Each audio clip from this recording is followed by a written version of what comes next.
The happy life of a fun seeker in Marvel. This video is purely for entertainment and does not infringe on copyrights or laws. The rights to the novel and image belong to the original author. We do not claim ownership. Don't like waiting and want to listen to this fanfic in full now? Subscribe to our Patreon, where you'll find the best fanfics. Chapter 526, Everyday Things, Human-Shaped Hamster Generator, Quicksilver. There are two main reasons why Wanda, despite being so busy and constantly on the go, hasn't had any rebellious thoughts. The first is the incredibly immediate feedback from her magical success. After all, with magic, once you learn something, you can use it immediately. But if you can't learn it, you never really can't learn it. This is like laundry detergent to humans. With a new sense of accomplishment every day, your motivation to learn naturally soars. Another factor is naturally because there's someone in the training ground who's even worse off than Wanda, and Wanda knows that person well, her brother, Quicksilver. As the saying goes, there's no harm without comparison. When Sherlock decided to teach Wanda properly, he pulled Quicksilver away from the captain and gave him the same branding as Wanda. After all, Quicksilver also possesses specialized magical talents. While he may not understand Wanda-related skills like spells, transfiguration, and defense against the dark arts, that doesn't mean he can't learn potions, magical creatures, or herbology. Of course, compared to Wanda, Quicksilver's privileges within Sherlock's kingdom were undoubtedly far less. At least, Sherlock's library wasn't fully accessible to him. Besides study-related books, Quicksilver couldn't read any other magical books, save for biographies and novels. However, this didn't mean Quicksilver had any objections. On the contrary, he was incredibly happy and devoted himself to Sherlock's instruction. Sherlock was also surprised to discover Quicksilver's exceptional talent for potions, surpassing even Wanda's by a wide margin, rivaling Snape's in HP. Similarly, Quicksilver's talent for herbology and magical zoology far surpassed Wanda's, making him seem like a combination of Neville, Snape, and Newt from HP. Quicksilver proved with his own experience the old saying, when God closes a door, he also opens a window. It's worth noting that Sherlock discovered that the potions crafted by Quicksilver and Wanda, while not as effective as those made by himself or purchased directly from the exchange machine, were not as effective. But they both had the same mind-boggling side effect. If you had to explain the difference, Sherlock's side effects lasted 24 hours, while the two potions' effects lasted 20. But since their potions couldn't match Sherlock's own, he could still forgive that minor flaw. Bullshit. Sherlock practically cursed when he learned about this, even running a special experiment. Even with his own potions, which weren't as effective as he'd hoped, the side effects would still last 24 hours. Discrimination. Pure discrimination. After learning about this, and especially after the experiment, Sherlock's face flushed crimson. He stood in the middle of the training ground for a full hour and a half, pointing his finger at the sky and cursing for over an hour and a half, never repeating a word, reminiscent of the squeamish captain he once was. Naturally, because the side effects wore off after a different time, Quicksilver, upon discovering this, was in dire straits, and Sherlock immediately targeted him. First up was the battle suit Sherlock promised Quicksilver. Because of the potion, Sherlock simply copied the suit from the movie version of The Flash, changing the colors. Sherlock changed the original red and gold color scheme to silver and black and gave it to Quicksilver. Quicksilver was completely pissed off after seeing this outfit, which looked more like a cosplay costume than a battle suit. I, Quicksilver, may have only been to school for a few days, don't have a high level of education, and am not well off or well educated. But that doesn't mean I haven't read comics. You know, within the Marvel Universe or DC Comics. He, Quicksilver, has read comics, right? You can't just change the color of this thing and not even change the logo and fool me like that, right? Quicksilver complained to Sherlock. Sherlock wasn't polite either, responding with a wave of sarcasm and contempt. You can't even run faster than the Flash next door. If you're not as fast as him, what do you need a suit for? Look at his skills. He can walk through walls, whirlwind, discharge electricity, and travel through time. What else can you do besides running fast? Barbara's rants infuriated Quicksilver so much that his entire face flushed red. After arguing with Sherlock for an entire afternoon, Quicksilver decided to set a small goal for himself, surpass the Flash next door in speed. With this in mind, Sherlock even went to Tony to customize a treadmill for Quicksilver, identical to the one used on the TV series. Quicksilver, prodded by Sherlock, actually ran on the treadmill all afternoon, so much so that Sherlock had to use a levitation spell to send him back to his room at night. He slept like a pig, as if the world had exploded and it had nothing to do with him. After witnessing Quicksilver's extraordinary physique, Sherlock didn't want to waste it. He and Tony spent an entire evening modifying the treadmill specifically for Quicksilver. While maintaining the exterior, they added a super generator, numerous supercapacitors, and several super batteries. It's amazing how much money Sherlock's family's electricity bill plummeted thanks to Quicksilver's biogenerator, sometimes even making a profit. Sherlock was incredibly happy about this. After all, a single 100-watt Quicksilver biogenerator only consumes 3 meals of rice a day, a perfect balance. It's no exaggeration to say that based on this power output alone, Quicksilver would be a favorite of environmentalists and a lifelong idol for environmentalists. If Quicksilver could keep up for another decade or so, the next Nobel Peace Prize would go to him, a man who has made such a significant contribution to the environmental cause. Quicksilver's daily routine consisted of diligently studying Professor Sherlock's teachings under Sherlock's harsh words. Then, amidst Sherlock's taunts, he would run like a human hamster generator, running furiously until he was exhausted and sent back down by Sherlock's magic. After a while, even Quicksilver had to admit that while his speed wasn't quite up to par with the time-reversing Flash next door, his own had definitely improved significantly. His overall physical fitness had even improved significantly, leading him to run even harder each day. After all, his progress was tangible. Wanda, on the other hand, watched her foolish brother, exhausted as a dog, dragged back to his room and thrown onto his bed by Sherlock, unable to move. Even though she lamented her own exhaustion, she kept her mouth shut and refrained from uttering a single word of dissatisfaction. After all, compared to Quicksilver, her life was still much easier. Wanda didn't want to be like Quicksilver, dragged back home by her master Sherlock and left to fend for himself. Huh? Why did she get a little excited at the thought? Wanda, you're a little off. Blushing slightly, Wanda buried herself in the warmth of her bed. Well, the young girl's thoughts are even more unpredictable than the weather on the plateau. Chapter 527, Everyday Things, The Tired Captain. Unlike Wanda and her brother, who were physically exhausted every day, Cap was simply exhausted mentally. How exhausted was he mentally? Even Cap, a figurehead who never swore, couldn't help but say MAA. That's the population of an entire city. Someone within the Avengers was able to silently control it like a machine, evacuating them with precision, efficiency, and without a single shred of chaos. Furthermore, after the evacuation, there was no disruption. Even after their return, aside from a timing discrepancy, everyone was able to continue their activities without any interruption.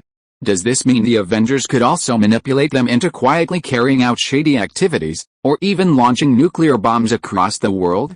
The saying noble is the epitaph of the noble, mean is the passport of the mean is absolutely true. Those black-hearted maggots constantly impose their own set of moral standards, capable of rewriting the ordinary person's perspective on everything they encounter, completely disregarding the underlying circumstances or the perspectives of the individuals involved. Consequently, under the manipulation of those black-hearted maggots, the government halted the Avengers' operations and announced that the remaining Hydra remnants would be eliminated by government troops. Upon hearing this news, Captain remained silent, his attitude completely stoic. It didn't matter, just take it as a break. After all, the Avengers had already recovered Loki's most cherished scepter, and it was a relief to not have to deal with the rest of the little carom. It was just time to train the new Avengers rookies.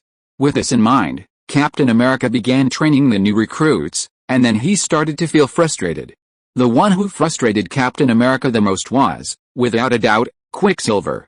His amazing ability was that as long as he didn't use his powers, no one could beat him. But once he did, he was even more unbeatable. It was a real headache for Captain America. Even more troubling was the boy's lack of education. Quicksilver, after all, had been raised in a Hydra lab, and at most, he only had an elementary school degree. His perspectives were completely different from those of a normal person. So, out of desperation, after Sherlock led Wanda away from their training grounds to Kamartaj, Captain America arranged a series of courses for Quicksilver. Cultural, ideological, physical, combat, literally, everything Captain America could think of. Just like Quicksilver, another person who gave Cap a headache was Vision. Unlike Quicksilver, however, Cap simply didn't know how to manage Vision. For example, he inherited all of Jarvis's memories. Jarvis was once Tony's #1 experimental assistant. He possessed knowledge, not to mention a PhD, but more than enough to hold a master's degree. As for combat and physical prowess, forget it. Don't forget, Vision's body is made of genuine vibranium.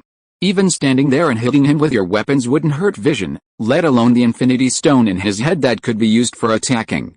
And let's not even talk about ideological matters. Remember, Vision was certified by the Meowth Hammer. His heart was absolutely righteous and filled with positive energy, otherwise, he wouldn't have been able to wield the hammer. So, with no other options, Cap had to ask Black Widow and Hawkeye to help Vision learn some common sense and social etiquette. After all, Vision's predecessor was Jarvis, and he's inherited many of his AI habits, most notably his aversion to using doors. He often walks right through walls, completely unfazed by any awkwardness or embarrassment, even seeming a bit confused about gender. The only Avengers rookie who truly delights Cap is Antonia, nominally Black Widow's apprentice, but in reality, the mentorship of Hawkeye, Black Widow, and Captain America. Antonia's combat skills and experience are comparable to Cap's, save for her lack of physical prowess. She even manages to utilize Hawkeye and Black Widow's abilities in combat. It's no exaggeration to say that if Antonia used the cybernetic prosthetic limbs with mantis blades crafted by Sherlock and Tony Stark, she'd be evenly matched against Cap. Cap was incredibly pleased with this, even glancing at Antonia with a hint of embarrassment when compared to the frustrating figures of Quicksilver and Vision. He even risked his reputation by finding Tony and forging a small, foldable round shield for Antonia using the vibranium he'd retrieved from Sokovia. Of course, that alone wasn't enough to exhaust Captain. The most agonizing experience was what happened after Sherlock's return. It all started with a Hydra incident. You have to remember that Hydra's men were nothing more than rookies compared to the Avengers, but among a group of millipedes, they were undisputed elites. Furthermore, Hydra's capabilities were more than a level above those ordinary millipedes. The casualties of the soldiers sent by the wicked maggots to destroy Hydra were consistently high, given the disparity in weaponry. Not to mention the subsequent compensation, wages, and weaponry costs. The groaning of the congressional officials' wallets could be heard from afar. After much deliberation, the wicked maggots set their sights on the Avengers, hoping they'd be sent back to continue their fight against Hydra's reputational personnel. The captain was furious. What inconvenience are we, the Avengers? Can we be summoned and dismissed at will? Besides, Hydra, the ruthless killers whose experiments rely on human beings, had to pay more. So, they had to pay more. That's right, following Black Widow's suggestion, the captain started charging the wicked maggots. The fee wasn't high, just half of all weapons and compensation. However, if they saw anything dangerous, the Avengers had the right to confiscate it. As for any remaining technical data, if the Avengers weren't interested, they could hand it over to the wicked maggots. Upon hearing this, the wicked maggots immediately declared, "Deal." They immediately produced a pile of contracts, demanding they sign and stamp them with their official seals. For the wicked maggots, that was just what they wanted. A simple employment relationship was truly wonderful. Even after the contract was officially signed, both parties knew it was practically useless. Even using it to cover up their own problems would be a waste, let alone the other details within. As for trust? You're kidding. Expecting trust from a few pieces of paper? No kidding. It's just a fig leaf covering up the turbulent undercurrent. Chapter 528, Everyday Things, Huangmao and Xiaodan. Of course, Cap didn't forget to train these rookies after his return, especially after Sherlock took Quicksilver home with Wanda. Cap saw them as just some minor Hydra swarms. He, Black Widow, Hawkeye, and at most Antonia could easily handle them. After all, if things got tough, didn't he always have Sherlock, a skilled specialist who could provide instant global support? Such a small situation didn't require the Vision's ultimate weapon. After all, those wicked maggots were already wary of the Avengers, and if they learned of Vision's true abilities, they'd likely be furious. So Cap decided to assign Vision to Sherlock for a while, as he was arguably the most suitable person to mentor him among the entire Avengers. With both possessing extraordinary abilities in an Infinity Stone, there was no more perfect mentor than Sherlock. But what the captain didn't expect was Vision's resistance to Sherlock, his outright refusal to be in the same room with him without a third person present. This shows just how deeply Sherlock's actions had afflicted Jarvis. The fact that Vision, now resident of Jarvis's memories, didn't rush over and engage Sherlock in a fight was a testament to his high moral character. Of course, Sherlock wasn't much better, treating Vision like an old father confronting a yellow-haired man, keeping a tight rein on him. Sherlock vowed at this time, he wouldn't let Vision, a naive, yellow-haired fellow, steal his prized apprentice again. The captain's mere act of leading Vision over, expressing his desire to become his apprentice, seemed to Sherlock like the captain bringing Vision to him and saying, "Ziodan, show me your prized apprentice. If you can, I'll take him away on my will-o'-the-wisp." Sherlock's displeasure was akin to ghost. Seeing the two men, seemingly on the verge of a brawl due to their incompatibility, Captain gave up on Sherlock trying to teach Vision. Of course, there was a catch. After Sherlock learned Captain had accepted another order from those ruthless maggots to fight Hydra, he handed Quicksilver over to Captain, suggesting he give him some experience. Sherlock had his reasons for this. Quicksilver was going to lose his mind if he kept running like this. Right now, his eyes were practically bulging with blood. If he kept going like this, the Speed Force might actually be mimicked by this kid's magic, and Sherlock, as his half-mentor, would have to pay royalties to DC Comics. On the other hand, this kid's talent for potions was truly exceptional, surpassing Wanda's by a wide margin. If this continued, Sherlock would have to give him a separate potions class. Sherlock was already so busy with Wanda's affairs that he had no time for Quicksilver. Of course, as Quicksilver's half-mentor, Sherlock was incredibly dedicated. Considering the boy's lack of offensive power, his strengths revolving around speed, Sherlock thoughtfully prepared a weapon for him. That weapon, Sherlock's weapon, was a collectible he'd acquired during his space travels, a lightsaber. But for some reason, when Quicksilver received the red-bladed, golden-studded lightsaber, he looked at Sherlock with an unusually complicated expression. If it weren't for the fear of upsetting the boy, Sherlock could have welded the Flash logo onto it. Of course, considering Quicksilver's speed now rivals that of the X-Men movie character, this lightsaber is more than enough for him. Even for him, it's a formidable offensive tool. Now, with Vision still a major problem, he's faced with a new, enhanced Quicksilver. Captain America felt like swearing, and with a sullen expression, he left with Quicksilver and Vision. Finally, after a lengthy consultation with Black Widow and Hawkeye, Captain America finally found a few of the easiest tasks to test the waters on, and then departed with the three rookies. After Vision left the training ground to join Captain America on his mission, Sherlock immediately relaxed, generously explaining that his apprentice had diligently studied for 6.5 days and would have the remaining half-day off to rest. Wanda was so excited to finally hear the news of the holiday that she nearly cried. Well, although she loved magic and the feeling of becoming stronger, the intense study schedule had even made Wanda begin to doubt Hydra. She hadn't even worked so hard back in Hydra's lab. Of course, Wanda's performance caught Sherlock's eye, and after much deliberation, he decided to reward her with a gift. That's right, Sherlock gave Wanda a pet that no female could refuse, Puffy. No woman could resist the adorable charm of this easy-to-please furball. No one. Especially for a woman like Wanda, who grew up in a cold Hydra laboratory without even a doll.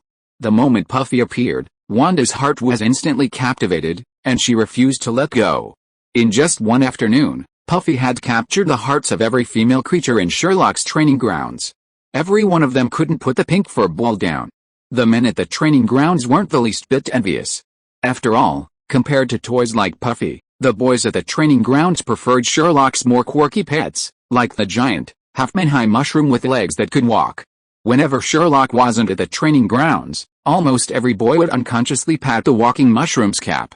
The feel of it was incredible. It was so soft and flexible, and this unique little thing looked so good, that patting it daily actually brightened their mood. As for why they stopped filming now, it's because Sherlock's mutant metazoa has discovered the beauty of the giant mushroom and has taken over its cap, making it its own nest, nestling atop its head every day. Sherlock had once explained to these people about this two-tailed kitten, a powerful one no one dared to mess with. At most, they just pet its fur, but trying to get this little creature off the top of the mushroom? Sorry, no one dared. After all, its attacks target the soul, making it terrifying.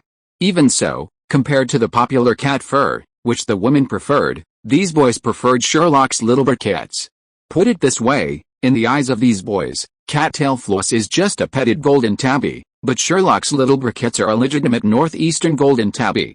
Putting aside the feel, no boy could resist the thrill of petting a northeastern golden tabby. No. It's definitely not out of envy. Absolutely not. Ah, my old man's girlish heart. Chapter 529, Everyday Things, Happy's Love Experience, Part 1.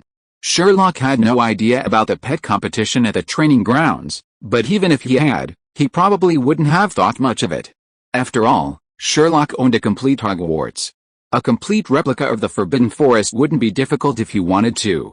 Honestly, it was only because he didn't have Dumbledore blood that he was afraid the phoenix he'd exchanged for would run away. Otherwise, Sherlock would have exchanged it long ago. He and Pepper, one responsible for death, the other for immortality, how interesting. Of course, Sherlock, who wasn't paying attention to these news, naturally had his own concerns, and those concerns were odd. Sherlock was completely focused on Tony. It wasn't Sherlock's fault for being preoccupied with Tony. Tony's behavior after Sherlock's return had been strange. Tony and Pepper would drive off early in the morning, one behind the other, and would be nowhere to be seen all day, returning to the training grounds around 5 in the afternoon. Even Sherlock's visit to Tony to get a custom treadmill for Quicksilver wasn't until after 5 o'clock.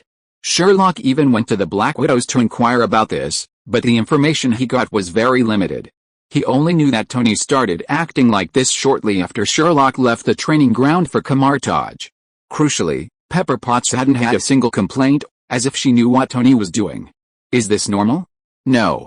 This is completely abnormal. You know, beneath all those labels like Playboy, World's Richest Man, and Iron Man, there's one thing that remains constant. Tony is, at heart, a brilliant tech geek. Note, geek. According to Sherlock's understanding of Tony, if he hasn't been running around the world playing Iron Man or partying like a vain young man lately, he should be staying home, concentrating on developing his suits. Instead of running around from 8 a.m. to 5 p.m. like he is now, who knows where he's going every day. What? Are you saying there's no way Tony could be working at Stark Enterprises? No kidding. Forget about the fact that the CEO of the group is now Sherlock's good Aunt Pepper. Even when Tony was CEO, he never adhered to such strict discipline and showed up every day. Do you really think Tony's a miserable office worker like you and me, needing to punch a clock every day? He's a capitalist. Do you understand what the word capitalist means? Do you understand what financial freedom means? The worker shed tears of envy, and the more he thought about it, the angrier he got. He felt like hanging Tony under the streetlight. Wait. I guess I'm a boss after all. Oh, that's okay. At this thought, Sherlock's urge to hang Tony under the streetlight vanished, leaving only a burning curiosity about Tony's whereabouts. As a fun-loving person, Sherlock instinctively felt that there must be something deeper going on that he didn't know about. The more he thought about it, the more curious he became, and the more he wanted to know, the more he chose a simple and bright path to satisfy his curiosity. That's right, after Tony returned, Sherlock whipped his wand and, yelling FBI, opened the door. He then kicked open the door to Tony's villa and rushed in. Of course, such reckless behavior would inevitably be punished. Under the angry gazes of Tony and Pepper, Sherlock shakily used magic to repair the door he had kicked open. Then, after listening obediently to Pepper's nagging and urging her to get married for over half an hour, she finally let him go. Sherlock had paid the price for his recklessness, and naturally, he would reap the rewards he sought. Tony didn't hide anything from Sherlock, telling him everything he had been up to. The story all began a few months ago when Happy had suddenly blossomed into a love interest. At a charity dinner he had attended in Tony's place, Happy had fallen in love with a beautiful woman at the event and had begun pursuing her fiercely. Note that the word fiercely is in quotation marks. The reason was simple. Happy had been single from birth, a true straight man. How could he possibly chase a girl? Crucially, Tony had noticed Happy's unusual behavior. Observing Happy's breathtaking antics had become a constant source of amusement for Tony and Pepper. Tony never tired of secretly following his buddy around, even becoming even more arrogant after Sherlock quietly left behind the hidden armor. He was practically in close proximity, chatting with Pepper daily with gusto and vivid descriptions. It was obvious that, having slept together, Pepper listened with gusto, occasionally offering a comment. The soon-to-be couple treated Happy like a real-life TV series. Unlike Tony, Pepper, as a woman, Tony had some boundaries, at least much higher than Tony, the bad guy. After their daily fun, Pepper unintentionally sighed. If Happy keeps going like this, he might end up alone. Pepper's unintentional sentiment stunned Sherlock and Pepper for a moment. In a split second, they transformed from pure fun-loving people into bitter friends, a look reminiscent of a good friend who knows you're being a bootlicker. After all, as Happy's friends, they might just be having fun, but Happy had finally found love, and they still wanted him to win. Tony and Pepper discussed the matter overnight, ultimately deciding they had to talk to Happy. After all, if Happy continued pursuing her the way he was, they might not even be friends anymore, let alone lovers. So, the next night, they summoned Happy to Sherlock's training ground for a frank talk. Honestly, Happy was a little apprehensive at first when Tony mentioned the matter, considering they had known Tony since college. What impressed Happy the most during his college years was that all the women he liked would end up falling for Tony without exception. So after falling in love with a beautiful lady at the charity gala, Happy instinctively wanted to hide it from Tony. Even this time, Tony made it clear to him that he was madly pursuing that beautiful lady, and Happy's first thought was to subconsciously refuse. But this time was obviously different from before. Pepper, the boss lady, sat next to Tony and declared her position as the first wife. In the end, Happy decided to take a gamble and started talking to Tony and Pepper about everything, hoping to get some advice. But what Happy never expected was that it seemed that Tony and Pepper were even more familiar with his love process than he was. Otherwise, how would you explain that while you were talking, these two would occasionally give you some supplementary advice? Chapter 530 Everyday Things, Happy's Love Experience, Part 2. Of course, while the process was a bit uneven, the outcome was a good one. Happy, Pepper, and Tony happily reached a deal. Tony, for the sake of his good friend's future, decided to fully utilize his playboy abilities. Donning the hidden armor Sherlock had left with him, he became Happy's invisible wingman, helping Happy pursue the beautiful woman and protecting her. After each date, Happy and Tony would meet at Stark Tower to debrief with Pepper, debrief the mission, and plan for the next day. The three of them even codenamed this operation Happy's Love Operation. While Sherlock might have thought it was absurd, the thought of Tony and Happy leading the charge made it seem oddly more plausible. Honestly, with Tony as his wingman, Happy's love life truly skyrocketed. The beautiful woman's affection bar for Happy skyrocketed, too. Just when Happy thought sweet love was about to begin, something unexpected happened. Suddenly, a thorn in the side of Happy and the beautiful woman appeared. Most importantly, this thorn in the side was a high school student. That's right, it was the beautiful woman's nephew. For some unknown reason, the nephew was extremely averse to Happy being around his aunt. Tony investigated this mysterious high school student, and when he received the report, his expression suddenly became very strange. The student's academic performance was quite good, even reminiscent of his former self. Most importantly, this student's idol was actually him. When Tony announced this discovery in the post-battle debriefing, Happy and Pepper were stunned. After a long and urgent discussion, the three of them finally came up with a relatively reliable strategy. Tony would go from under the radar to overt. Since the students idolized him, Tony would use his identity as Tony Stark to help the student and create a date for Happy and the beautiful woman. Of course, Tony's mission was undoubtedly more important than Happy's. True, while Tony was dealing with a high school student, he also had to constantly monitor Happy's date through his headset. As for Pepper, well, she was just live streaming the entire conversation, occasionally offering her opinions.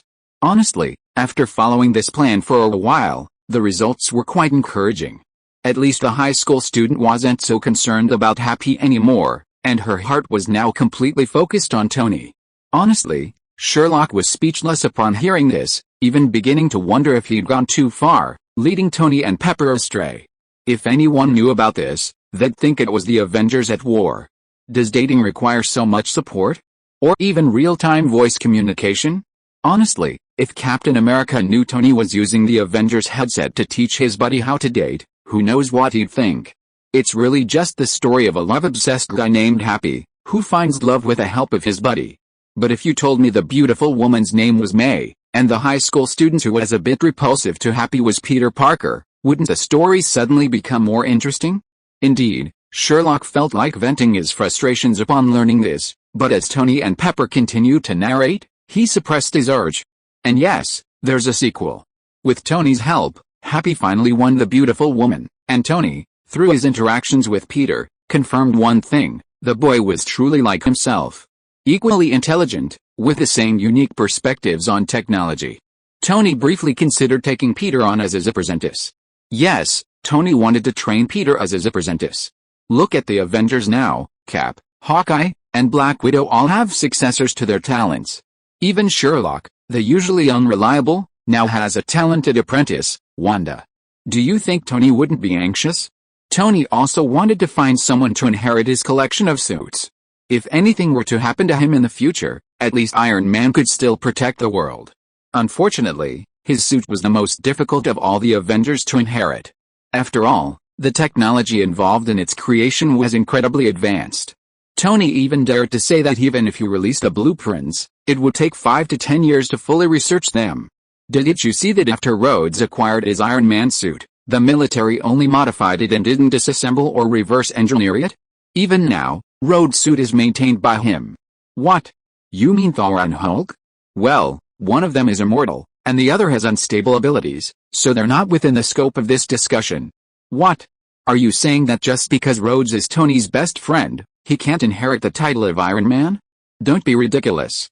To Tony, that was his son. As Rhod's adopted husband, he knew him all too well. Asking him to pilot it was perfectly fine, but asking him to build it? It would be easier said than done. So, after meeting Peter, Tony almost immediately considered training him to be his successor. But before Tony could act, something unexpected happened. It seemed as if New York City had suddenly swelled with superheroes, some of whom, like himself, were real-name superheroes. Tony even created a file on them and investigated them one by one. Those with ulterior motives were eventually handed over to the police, while those who simply sought justice were left alone. After all, most of them were ordinary people like him, with only a few possessing extraordinary abilities. However, to Tony, those abilities were barely more than a joke. The most typical example was a man Tony dubbed Cigarette Lighter. This man's ability was to conjure a lighter-sized flame out of thin air, and his primary attack, believe it or not, was fireworks. Of course, there were also some powerful individuals among them, and one man immediately caught Tony's attention. He was wearing a red and blue hoodie, a red bandana, and a simple web-slinging device.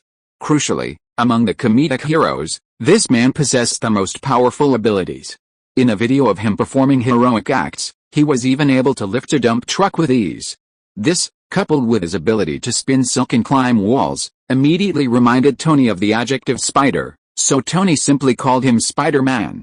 Tony, deeply intrigued by Spider-Man, immediately began investigating the identity of this supposed Spider-Man. A few days later, Tony took the report Jarvis had given him, looked at the name of Peter Parker clearly listed as Spider-Man's true identity, and then looked at the boy beside him, whose eyes were almost shining because he had brought him to the Stark Group laboratory. He was speechless. What can I say? Fate itself is a magical thing, isn't it? Chapter 531 Daily Things, The Meeting Between Deadpool and Spider-Man? Sherlock was stunned after learning of Tony's bizarre experiences. He had never imagined that Spider-Man would be drawn to Happy's romance. While Aunt May and Happy did date for a while in the movie, if Sherlock remembered correctly, that happened after the final battle with the Purple Potato Demon, when the creature had already turned gray. Sherlock could only sigh. Life is unpredictable, but to be honest, Happy was quite lucky. Holland's portrayal of Spider-Man's Aunt May was incredibly attractive. Sherlock was truly impressed. Of course, aside from this rather LSS concern, Sherlock was also deeply curious about how Spider-Man became Spider-Man. After all, there was no Osborn Corporation here, and naturally, no Spider-Man getting bit by a spider.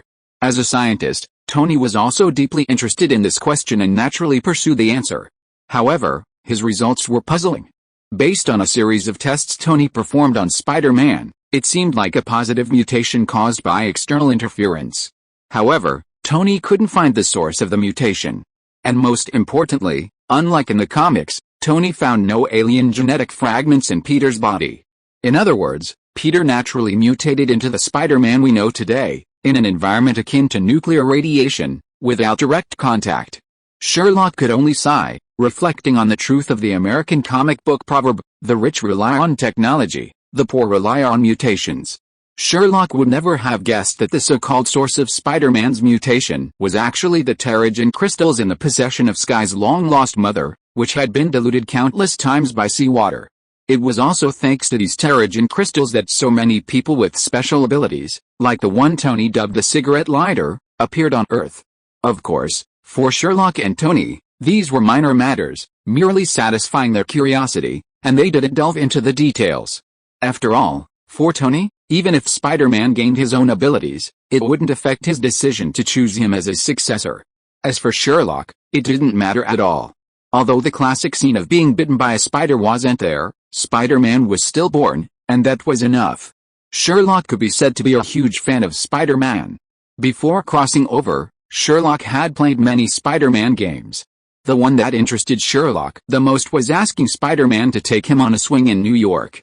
Just thinking about it made Sherlock feel extremely excited. So, without the slightest hesitation, Sherlock asked Tony to take him to meet Spider-Man. After all, one of Marvel's two most interesting talkers is Deadpool and the other is Spider-Man. After getting Tony's approval, Sherlock rushed back and began to prepare his outfit to meet Spider-Man. After all, Deadpool didn't exist in his own world, so in order to fulfill his famous scene of letting Deadpool and Littlebug meet, Sherlock decided to cosplay Deadpool himself. As for poor Wanda, I'm sorry. Just because Sherlock has booked a trip for tomorrow doesn't mean she can relax. After all, the illusion magic Sherlock learned in Asgard allows for the ability to clone herself. Even though it's just an illusion, it doesn't affect Wanda's teaching at all. It's time she experienced the pain of online classes, super intelligent holographic ones at that. God knows what Wanda felt like when Sherlock informed her of this that evening. It's probably just like bungee jumping. Overwhelmed with joy and sorrow, Wanda practically lost her composure and punched Sherlock, silently accusing him of being a jerk for not playing with her.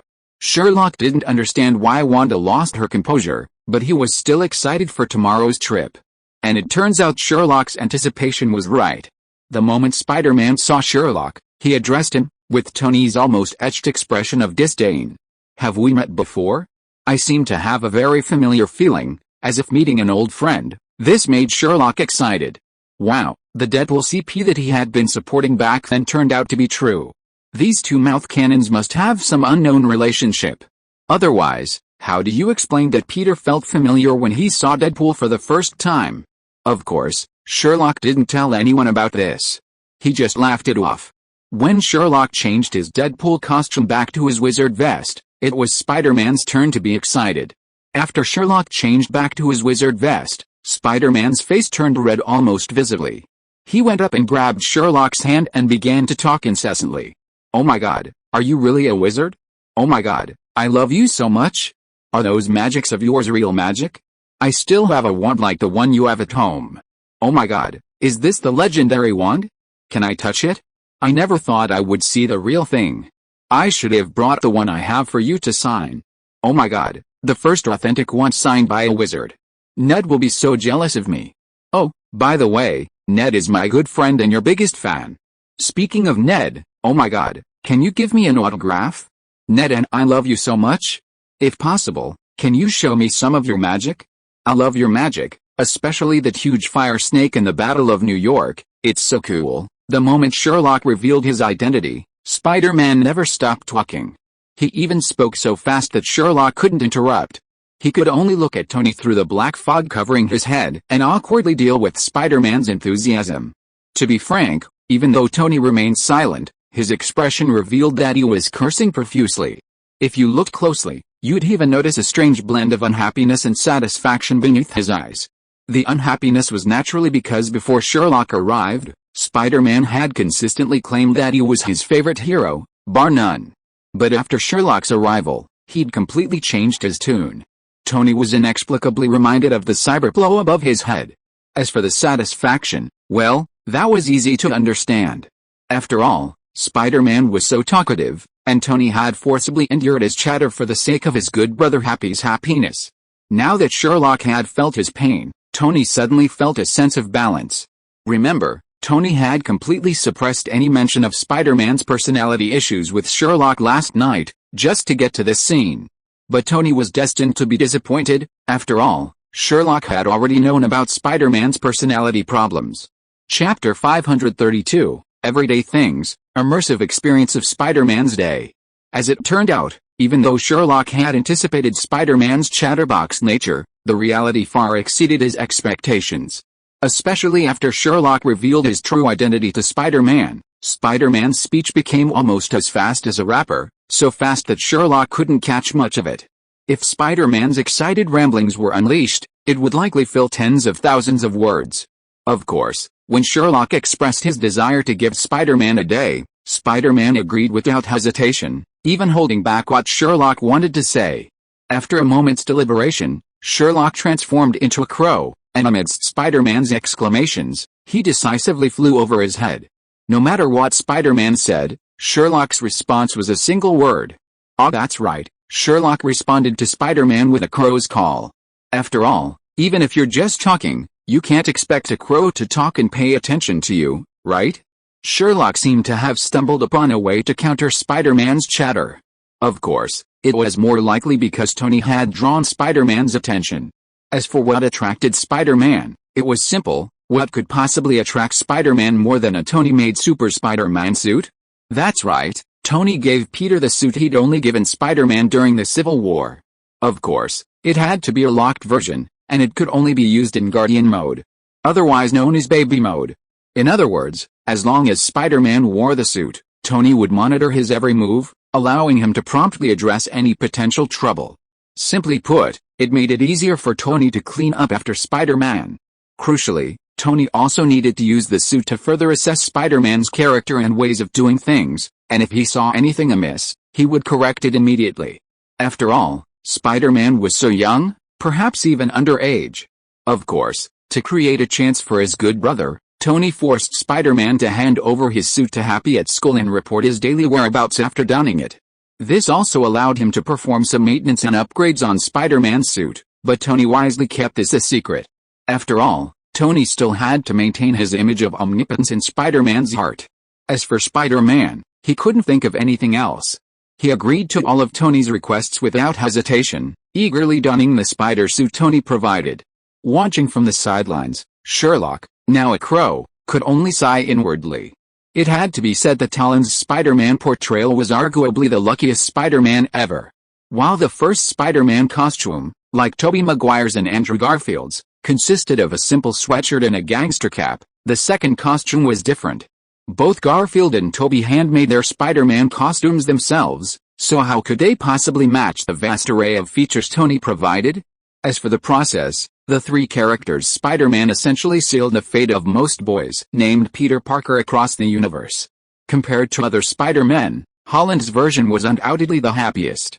His aunt was still alive, even taking on the responsibility of caring for and guiding Peter, a role typically reserved for an uncle, keeping the orphan child on the right track.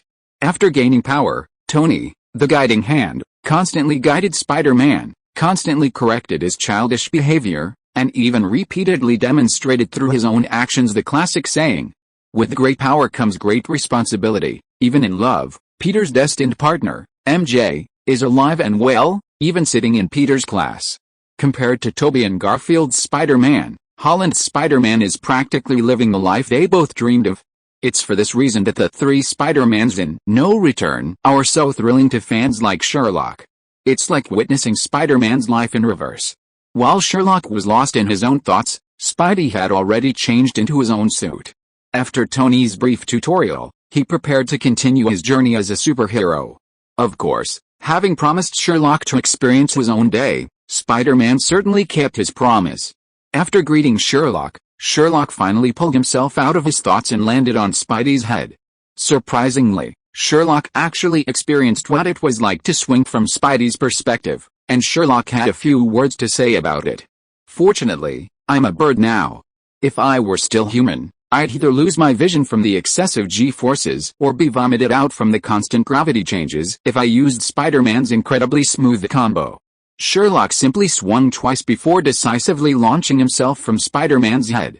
After all, the feeling was too uncomfortable, it would be better to just fly on his own. Spider-Man truly deserves the nickname Little Hulk. With his physical abilities, it's a waste of talent to not take a pilot's test. Unbeknownst to the two, after they left, Tony immediately picked up the phone and said, "Hello? They've left as planned," but to be fair, unlike the other two Spider-Men, Thanks to the emergence of street-level superheroes and the presence of the Avengers, New York's security situation is remarkably good. Although Spider-Man has been patrolling diligently, he has only discovered some petty thefts like bicycle thieves and wallet thefts. Spider-Man even appears at the crosswalk to help old ladies cross the street and give directions to tourists. In response to this, Sherlock, standing on the treetops, said that the comment about Spider-Man being a good friend of New Yorkers is absolutely correct. Just when Sherlock thought that Spider-Man's day would end like that, the big case that Spider-Man had been waiting for a long time finally happened to Spider-Man. In a busy street, a group of black guys started to buy traditional arts for free. Spider-Man rushed over as soon as he found out, and Sherlock naturally followed closely behind. But the two of them would never have thought that just an ordinary act of chivalry that could not be more ordinary would give Sherlock a particularly novel experience. If you're listening to this novel on a channel other than Fanfic World, it means they downloaded and uploaded it without effort. We cordially invite you to visit our channel, Mundo Fanfic Novelis. There you'll find the original version of this story and you can explore many other novels of various genres. We're waiting for you to immerse yourself in a world of incredible novels. Chapter 533 Meeting an Acquaintance, but in the wrong place. Logically, things like free shopping aren't really the domain of superheroes. Even while security won't intervene. Even when the police are called, they'll simply watch from the sidelines. The reason for this is simple. According to the New York Times, only items over $900 will be considered a crime. Anything under $900 will result in a 1 or 2 day detention. Furthermore, most malls here have insurance, so no matter how much is stolen, you'll generally be reimbursed if you file a claim, so mall officials generally won't intervene. Furthermore, because of your race, if you intervene, you risk being retaliated against and demanding substantial compensation. The malls themselves might even sue you for disrupting public order. It's a thankless task, so people generally ignore this behavior. By now, everyone's become accustomed to the lawlessness of these black men. It's just not an option, it's their racial advantage. So when Sherlock saw the group of black guys free shopping, he instinctively wanted to stop Spider-Man's impulsiveness. After all, this thing really seemed a bit thankless. However, Sherlock had just flown into the mall, found a deserted spot, and transformed back. As soon as he walked out and called out to Spider-Man, he saw that Spider-Man had already wrapped everyone in spider silk into human cocoons and hung them upside down from the canopy. When the heartless Spider-Man saw Sherlock appear in human form, he greeted him enthusiastically, leaving Sherlock speechless. Before Sherlock could react and explain the ins and outs of the free shopping, a shrill siren sounded outside. Spider-Man immediately made a few hand gestures with Sherlock and flew away in a spray of spider silk. In Spider-Man's mind, Sherlock was a legitimate Avenger, an omnipotent magician.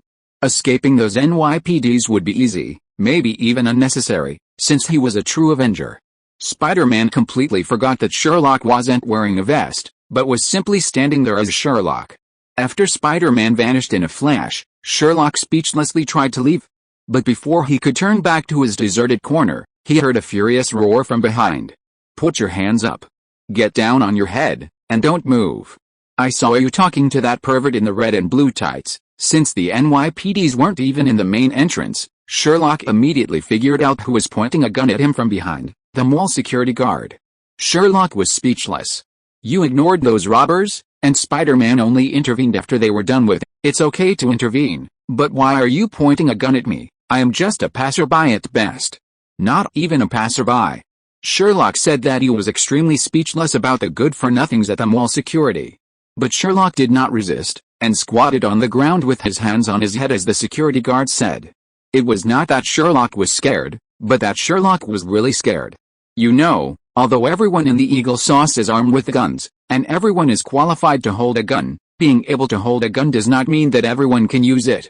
Not to mention these security guards who don't even have any training. Even many NYPD gentlemen can't be said to know how to use a gun, and it just so happens that the gun, a powerful weapon, becomes extremely dangerous in the hands of these rookies. Sherlock didn't dare to bet on whether the security guard behind him had received firearms training. What if he hadn't? And he didn't listen to him and made him nervous, and then shot him in the head? My goodness, Sherlock could be said to be the most unlucky time traveler in the entire starting point. Besides, this incident had little to do with Sherlock in the first place. For Sherlock, It was just a chance to experience what it was like to ride in a police car, be questioned, and then be released. If things were even quicker, Sherlock could still make it to lunch. So, Sherlock obediently crouched on the ground with his hands on his head, and then he was handcuffed and taken to the police car by the NYPD officers who rushed in. Sherlock had actually felt quite a novelty when he arrived. After all, for Sherlock, this was a first in his 2 lifetimes combined. But what Sherlock hadn't expected was that things would go awry right away. After they took Sherlock to the police station, the interrogation room he'd been expecting wasn't there. They simply threw him into a holding cell without even questioning him. He stayed in the cell until lunch, hoping to get a free meal, but to his surprise, just as everyone else was eating, Sherlock was whisked away and shoved into a police car. Before Sherlock could comprehend what was happening, he was being carried by 2 uncles to the dock in court. What threw Sherlock the most was that the judge, a woman who looked to be in her late 50s, didn't even ask a single question.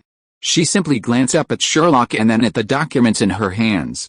Then, with a bang of the gavel and a few words, she pronounced a 2.5-year prison sentence. Sherlock was completely stunned.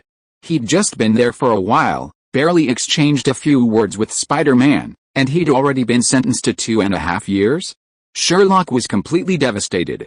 But the uncles didn't even give Sherlock a chance to object, simply carrying him out. After a whole afternoon, Sherlock sat in a room in the prison, bewildered, dressed in his classic orange prison uniform. He'd been arrested in the morning, the court session had begun at noon, and Sherlock was already in the prison that evening. Sherlock began to wonder when the hell the American people had become so efficient. If Sherlock still didn't realize he was being plotted against by now, then he must be crazy. However, what made Sherlock feel even more broken was that before he could figure out who dared to trick him so blatantly, the door to his cell was opened from the outside, and a prison guard walked into the room with a black man who looked like an iron tower. Sherlock smiled immediately when he saw him. Oh, he knew him. Reinhard Hopkins? Were you finally arrested because you were too perverted? Sherlock looked at the black man who looked like an iron tower and walked in, and his whole body was shaking with laughter. By now, Sherlock also knew that if there was nothing wrong with his imprisonment, then it would be a real miracle. In the training ground in the distance, the phantom that Sherlock had created with magic seemed to sense something. He sighed silently in the classroom and then said to himself, "It seems that Wanda will have to take more online classes for a few more days." Chapter 534, Prison Storm? Reinhardt rolled his eyes in annoyance at Sherlock's teasing, ignoring Sherlock and climbing onto Sherlock's upper bunk. The prison in Eagle Sauce's home was pretty decent, and Sherlock was even more fortunate to have been assigned a 2-person room, the kind you see in movies. Reinhardt and Sherlock were the only 2 people in the room. Seeing Reinhardt ignore him, Sherlock didn't get angry. He plopped down on his bed. After the guard left, he pulled out his phone from his inner world and made a call. "Hello, Sherlock? Aren't you supposed to be in jail? Why are you still on the phone? And using your own phone?" As soon as Sherlock answered, Price's voice came from the other end, bewildered. He seemed surprised that Sherlock could still make a call even though he was incarcerated. From Price's fragmented words, Sherlock realized there must be some reason for his sudden incarceration, and everyone else must have known about it. The thought of this infuriated Sherlock. Oh my God, he was being kept in the dark? His tone immediately turned unhappy. "Hey, dear Uncle Price, could you at least tell me what happened? You're just sending me straight to jail like this?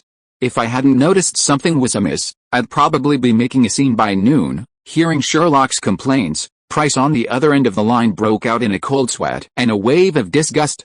The reason for the sweat was that Price was thinking of Sherlock's amazing magic and the warehouse of weapons and ammunition he'd hidden somewhere. If Sherlock really started making a scene, it would probably be a full-blown prison riot, requiring helicopter gunships and the National Guard.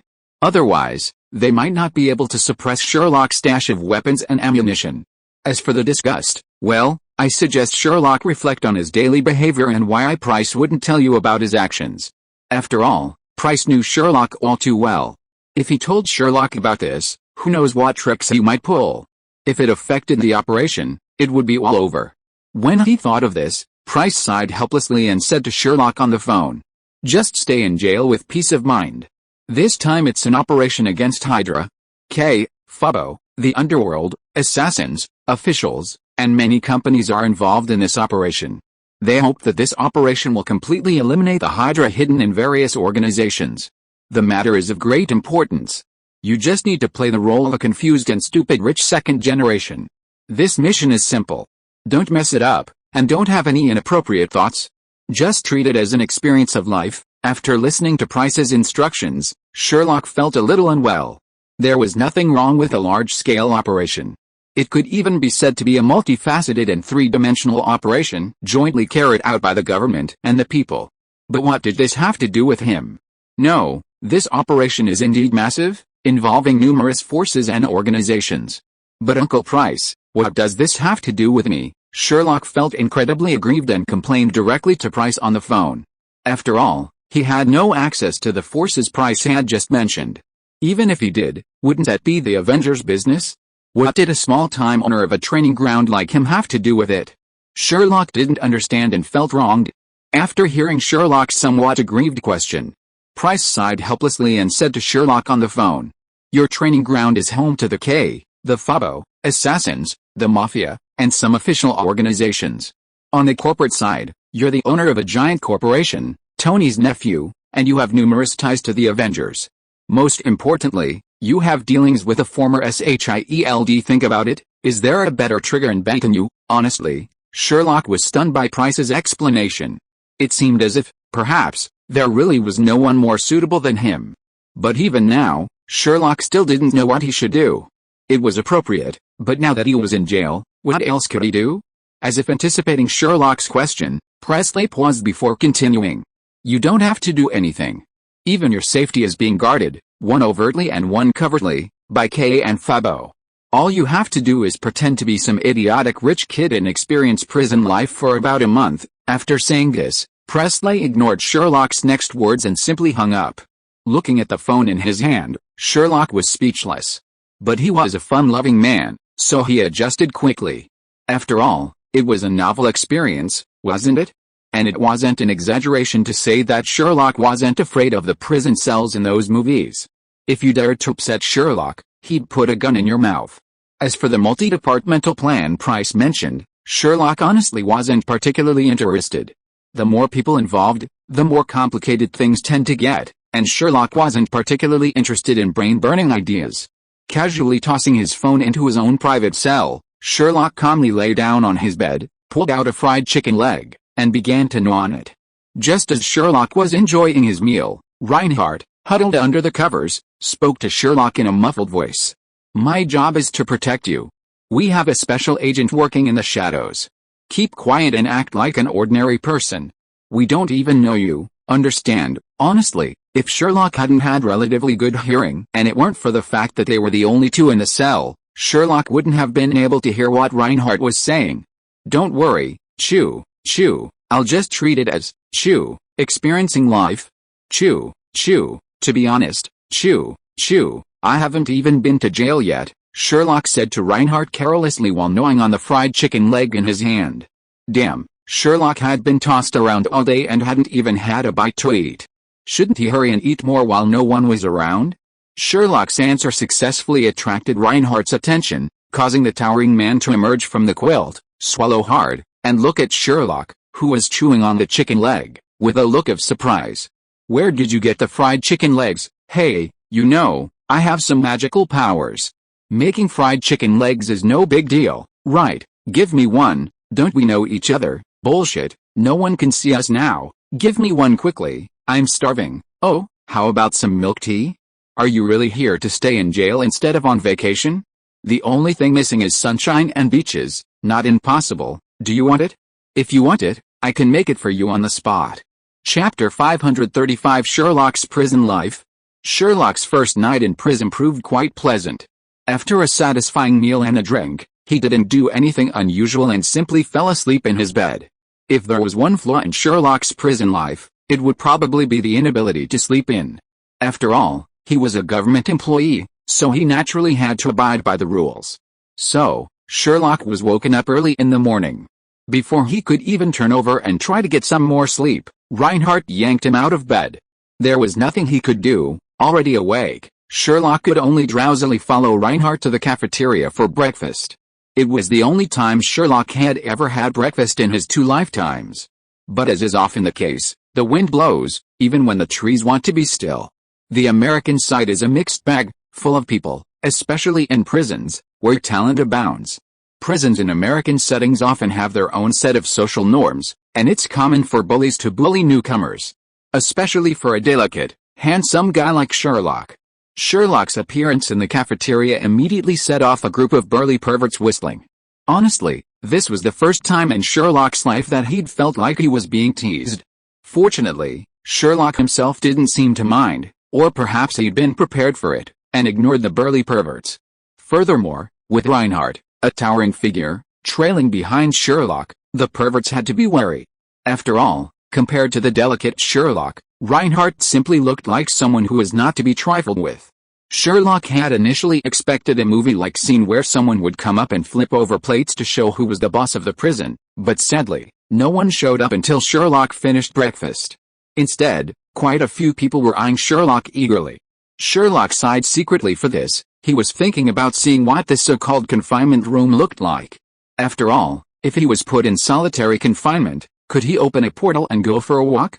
After all, the breakfast here is really, well, how should I put it? Calling it pig food is an insult to pig food.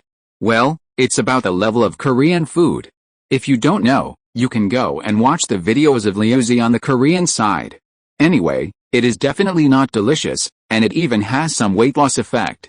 What Sherlock never expected was that he thought that after breakfast, it would be something like operating a sewing machine. After all, that's how it was played in novels and movies. But what Sherlock never expected was, the first activity after breakfast was to go out for some fresh air on the playground. I have to say, this is the first time Sherlock has seen the playground of a prison in the Eagle Sauce area. It can only be said that it is very Eagle Sauce style.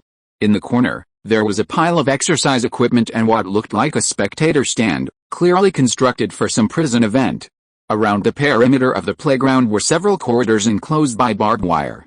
Many prison guards patrolled the area with dogs.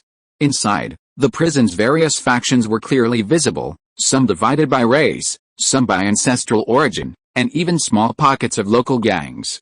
Each faction held its own position on the playground. For example, a group of burly black men occupied the only fitness facility, sweating profusely. Meanwhile, a group of white men sprawled in the sun on one side of the bleachers, while tattooed Mexicans sat on the other. The rest were small groups of cats and dogs huddled together for warmth, along with some honest individuals who looked like they'd been badly bullied. As soon as Reinhardt appeared on the playground, he was spotted by a burly black man, who ran up to him and appeared to be talking to him. Reinhardt, a field agent trained by the K, knew a thing or two. In just a few moments, he'd become acquainted with a large black man who'd approached, successfully joining their faction. That's right, the black gang that owned the gym after Reinhardt left. Sherlock could clearly sense a surge of hostile gazes directed at him. His feeling proved correct. Within moments, he found himself surrounded by a group of heavily tattooed Mexicans. Honestly, Sherlock was a bit excited about how they would treat him, filled with curiosity. Sherlock soon learned how these people usually treated newcomers. A spirited young man, his face covered in tattoos, stepped forward amidst the crowd, sized Sherlock up and down, then gave him a condescending look. New here, Sherlock nodded curiously at the young man's question, and through the gaps in the crowd, he caught the sympathetic glances from the bullied, honest people on the playground. Of course, expecting these honest people to stop the group was undoubtedly wishful thinking, and Sherlock didn't expect that either. He simply stared at the young man standing opposite him with curiosity. Seeing Sherlock's expression, the young man's disdain deepened. "From your dead look, I know you must be a novice too. I won't make things difficult for you. Our boss said, as long as you stay with us tonight, we will protect you from now on in this prison." He then slightly leaned over to let Sherlock see the boss, who was still lying in the stands basking in the sun. Well, a portly, slick-back middle-aged man with a greasy, slick-back hair. Most importantly, next to him sat a frightened-looking young man whose prison uniform seemed to have been altered, making him look, well, how should I put it, quite feminine. As if catching Sherlock's eye, the greasy, middle-aged man gave Sherlock a greasy smile and rubbed the head of his male companion beside him. The poor young man, seemingly terrified by the boss's behavior, trembled even more violently. Sherlock had no intention of saving the poor boy.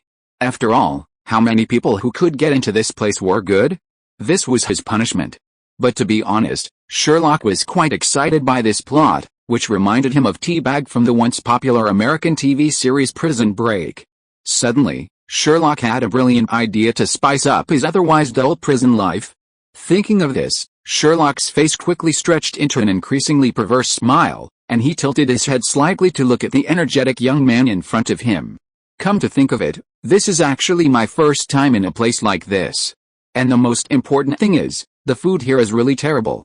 I'm already starting to miss the delicious food I made myself. As Sherlock said this, the smile on his face became more perverse, and he looked at the energetic young man in front of him as if he were looking at a piece of food. Chapter 536, Sherlock in his element. Honestly, it was obvious at first glance that the spirited young man before him was just a lowly gangster. As for the boss, Sherlock wasn't exaggerating, he'd seen all sorts of people in his training grounds. This so-called boss was, outside, at most a lowly double-flowered red stick. Someone of that caliber couldn't even enter Sherlock's training grounds, so how could he possibly cause Sherlock any emotional upheaval? Instead, Sherlock's impulsive attempt to copy Hannibal's expression startled the spirited young man standing opposite him. It wasn't a strange analogy. Sherlock was no ordinary man. He'd undergone 7 years of military training under Price, and he'd seen blood before. His aura immediately intimidated the spirited young man. It might sound a bit mysterious, but it was true. Just look at the eyes of those who'd been on the battlefield, they were definitely not comparable to those who'd spent years working or studying. Furthermore, Sherlock had a previous, perverse experience where he'd nearly used a melon. Even now, a faint aura of death lingered around him. Normally, no one would notice it, but when Sherlock truly activated it, coupled with his dimensional master's aura, it was truly intimidating.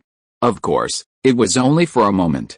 If Sherlock had continued to unleash his aura, his transcendental life level alone would have scared the crap out of him. Sherlock was just having fun, not wanting to cause any real impact. And for a moment, the young man's eyes seemed to transform into a serious ogre, looking at him not with the fear of a newbie, but with the expression of one looking at prey. Of course, this feeling lasted only a moment, but even that moment was enough to frighten the young man back half a step. As if he'd been intimidated by a rookie, as Sherlock subsided and glared at the young man with a half-smile, the young man's anger flared, ready to raise his fist and teach the newbie a lesson. Unfortunately, Sherlock didn't give the spirited young man a chance to prove his bravery. The moment he raised his fist, a dark, steel object suddenly slammed into his mouth. This object was incredibly familiar to the spirited young man. Before he was imprisoned, he'd used a similar device for self-defense. He felt a wave of weakness. Of course, those surrounding the two men were also stunned by Sherlock's move. They couldn't understand how this seemingly frail young man could pull out such a device. Of course, some were already mentally cursing the prison guards. So, were the pre-entry body searches just for show? While they were surprised, no one dared to run. The reason was simple. Sherlock's other hand was clutching a hand grenade, the pin of which had been removed. If it were real, and it exploded, every last person on the playground would be dead. The smart guy also noticed what Sherlock was holding in his hand, and he immediately became timid.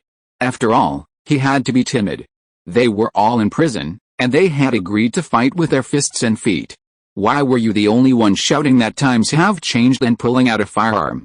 Seeing the guy with a gun barrel in his mouth, his legs gave way and he fell to his knees, his pants immediately soaked. Sherlock instantly lost all hope of continuing to play. With some disgust, he took the pistol from the smart guy's mouth and waved his hands. The grenade and pistol disappeared almost without a trace in front of everyone's eyes. This move alone made these thugs who had not seen much of the world almost stare out. But for Sherlock, it was a normal thing. He didn't react at all. Sherlock just waved his hand, and a brand new pack of Marlboro appeared in Sherlock's hand. Sherlock shoved his cigarette into the pocket of the thug who'd already peed his pants with fear.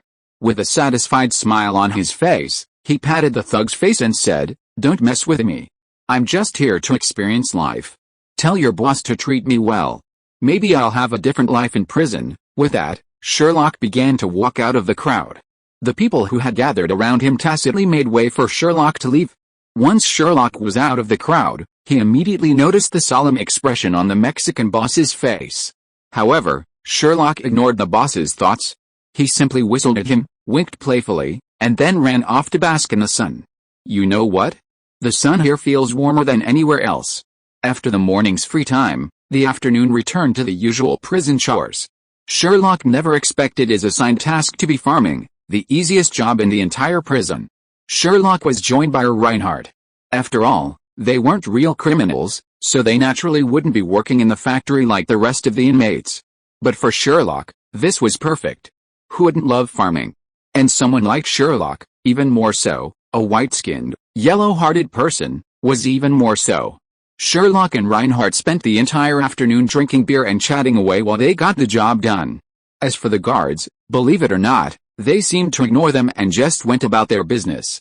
Someone must have made advance arrangements. After all, Sherlock's status was there. Being Tony Stark's nephew always confers some privilege, didn't he? Especially in a money-obsessed country like New York. As long as Sherlock didn't escape, the guards wouldn't care what he did. It was precisely because of this that Sherlock had the foresight to thrive in prison. Just as Sherlock had predicted, within just one afternoon, word of Sherlock's miraculous qualities spread throughout the prison, and the group surrounding Sherlock was subjected to repeated interrogation. As for the young man who had threatened Sherlock, well, that unfortunate fellow had been beaten countless times in just one afternoon. When Sherlock returned to his cell, he found him lying motionless, bruised and blue, like a dead dog, at the door. 4 burly men were already sitting in Sherlock's cell, including the greasy, middle-aged Mexican who had taken a liking to Sherlock's beauty that morning. However, compared to that morning, these men's faces were filled with humility, and they looked at Sherlock nervously. As for Sherlock, a playful smile spread across his face, completely ignoring Reinhardt's thoughts behind him. He smiled and greeted the group of burly men before walking in. As for Reinhardt, unfortunately, while being Sherlock's cellmate conferred certain privileges within the prison ecosystem, Reinhardt remained at the bottom of the heap. He wasn't eligible to attend meetings like Sherlock's with the bosses, so he could only stand outside and deal with the battered young man, who had been beaten to pulp. While struggling to drag the battered man, who looked like a man with a broken body, he began to mutter to himself. Is this Sherlock kid really this first time here? Why does he look like he's doing better than me? What's that word? Like a fish in water? Is this even normal? I haven't even made it yet, and Sherlock's already holding meetings with the prison bosses. Reinhardt couldn't understand. He was utterly shocked. Chapter 537 Sherlock becomes a big cheese. Reinhardt's suspicions proved to be correct. Sherlock truly seemed to be thriving, and what should have been a boring and dreary prison life was now a vibrant experience. Reinhardt didn't know what Sherlock had said to the prison guards that night, but the next morning, Reinhardt was astonished to discover that Sherlock had become a figure above all others in the prison. Everyone who saw Sherlock would obediently make way for him and greet him politely. Meanwhile, Sherlock strode forward with an arrogant and domineering air, a look of triumph. When the two of them arrived at the cafeteria, Reinhardt was surprised to find that someone had already prepared meals for both Sherlock and himself. The quantity and richness of the meals were significantly greater than on their first day. Indeed, in just one night, Sherlock had gone from a rookie to prison king. As for what Sherlock had done that night, it was simple, a carrot and a stick. In the prison's sparsely populated environment, Sherlock, possessing the kingdom of God, was undoubtedly the most well-off. Anyone else would have been treated like a warehouse, forced to surrender the kingdom's supplies through various means, but this person was Sherlock. Putting aside the myriad weapons within the kingdom of God and the magic he possessed, Sherlock's skill alone was truly impressive. After all, the saying younger men are stronger than younger men is true. While Sherlock's fighting skills weren't up to par with veterans like Captain Black Widow, he was more than capable of taking on a few small-time thugs. That night, Sherlock opted for a simpler approach, a variety of supplies in one hand and a simple pistol in the other. Those who rose to the top were no fools. After witnessing Sherlock's remarkable abilities, they abandoned their ambitions to become his enemies and instead began striving to befriend him. They prayed that Sherlock would sell them some material goods when the mood struck him. Of course, Sherlock knew better. Things like weapons and ammunition wouldn't be sold to Sherlock, but he didn't refuse them when it came to fast-moving consumer goods like food and cigarettes. Of course, Sherlock maintained his professionalism, selling only to the bosses, who then distributed them to their subordinates. This ensured Sherlock's comfortable lifestyle and solidified the boss's status among his subordinates. But Sherlock never expected that the best thing he bought wasn't the delicacies he could easily grab and only eat outside. It was instant noodles. And instant noodles from a Chinese brand. The reason was simple: there were so many flavors. Sherlock even sneaked out in the middle of the night to stock up several times. After all, who would stockpile such things in their own kingdom? Sherlock would rather stock up on fried chicken or something like that. After all, instant noodles were as delicious as meat. But it was clear that the bosses didn't see it that way. For them, instant noodles were their ultimate hard currency, convenient for storage and a convenient way to reward their subordinates. With Sherlock's wide variety of flavors, they even became the go-to choice for those looking for a flavor upgrade. The only downside was that Sherlock's noodles were simply too expensive.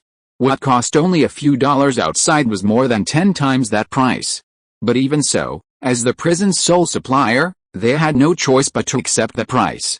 As for Sherlock, well, while he had plenty of money, he reveled in the joy of making money. And most importantly, this time, Sherlock experienced the joy of monopoly. Compared to Sherlock's happy life inside, things were turbulent outside the prison. On Sherlock's second day, rumors of Tony Stark's nephew being incarcerated spread to various factions and individuals within the corporate world, along with information portraying Sherlock as a naive rich kid. To them, Sherlock was like a giant piece of cheese, alluring. Just look at the resources Sherlock wielded. From official armed groups to shady underworld organizations, with a massive Stark group in front and various official and unofficial intelligence organizations behind him. Most importantly, he was still in prison. If Sherlock really was the idiotic rich kid his profile portrayed him to be, then breaking him out of prison turned a one-time favor, or finding a way to break him out and brainwash him into becoming their own for long-term gain, would be well worth it. Naturally, this news reached Spider-Man, who, having already been responsible for Sherlock's imprisonment, felt even more guilty. He even considered going against his own conscience and breaking out of the prison. Fortunately, Tony stopped this premature idea, saying that he didn't need to worry about Sherlock's affairs and that he should just be a good citizen of New York. He then sent Spider-Man away. Unlike Spider-Man, countless individuals and forces with their own agendas began to stir, while those in the know calmly observed their subordinates' every move. This was especially true in lawless, dark places like the Continental Hotel and the Mafia. Anyone who even slightly crossed the line would be blacklisted by these powerful figures. Death was the undeniable fate of those who knew about this. After all, it would be better to kill them wrongly than to let them go.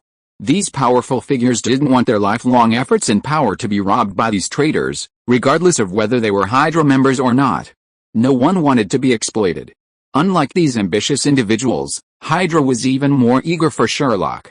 After all, Hydra's popularity was so poor that it could be described as a rat crossing the street. Externally, the Avengers were constantly undermining Hydra's forces, while internally, the various factions were hostile to Hydra.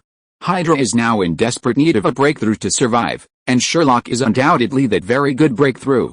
They just need to get Sherlock out of prison. Then Hydra can get information about the Avengers, intelligence from major intelligence organizations, funds from the Stark Group, and military resources from the training ground at Sherlock's home. It is not an exaggeration to say that as long as they get Sherlock, Hydra can continue to lurk under the shell of this prosperous world and constantly suck blood and be reborn, just like they did with SHIELD. As for whether Sherlock will really become one of theirs after being taken out by them, Hydra has never worried about this. As an ancient force that originated from World War II, they naturally have a set of brainwashing methods, and the Winter Soldier is the best proof of this. Chapter 538, Honest Ant-Man. Of course, with such a tempting temptation, some naturally wondered if it was a trap and chose to remain silent. However, it was clear that Hydra had no choice.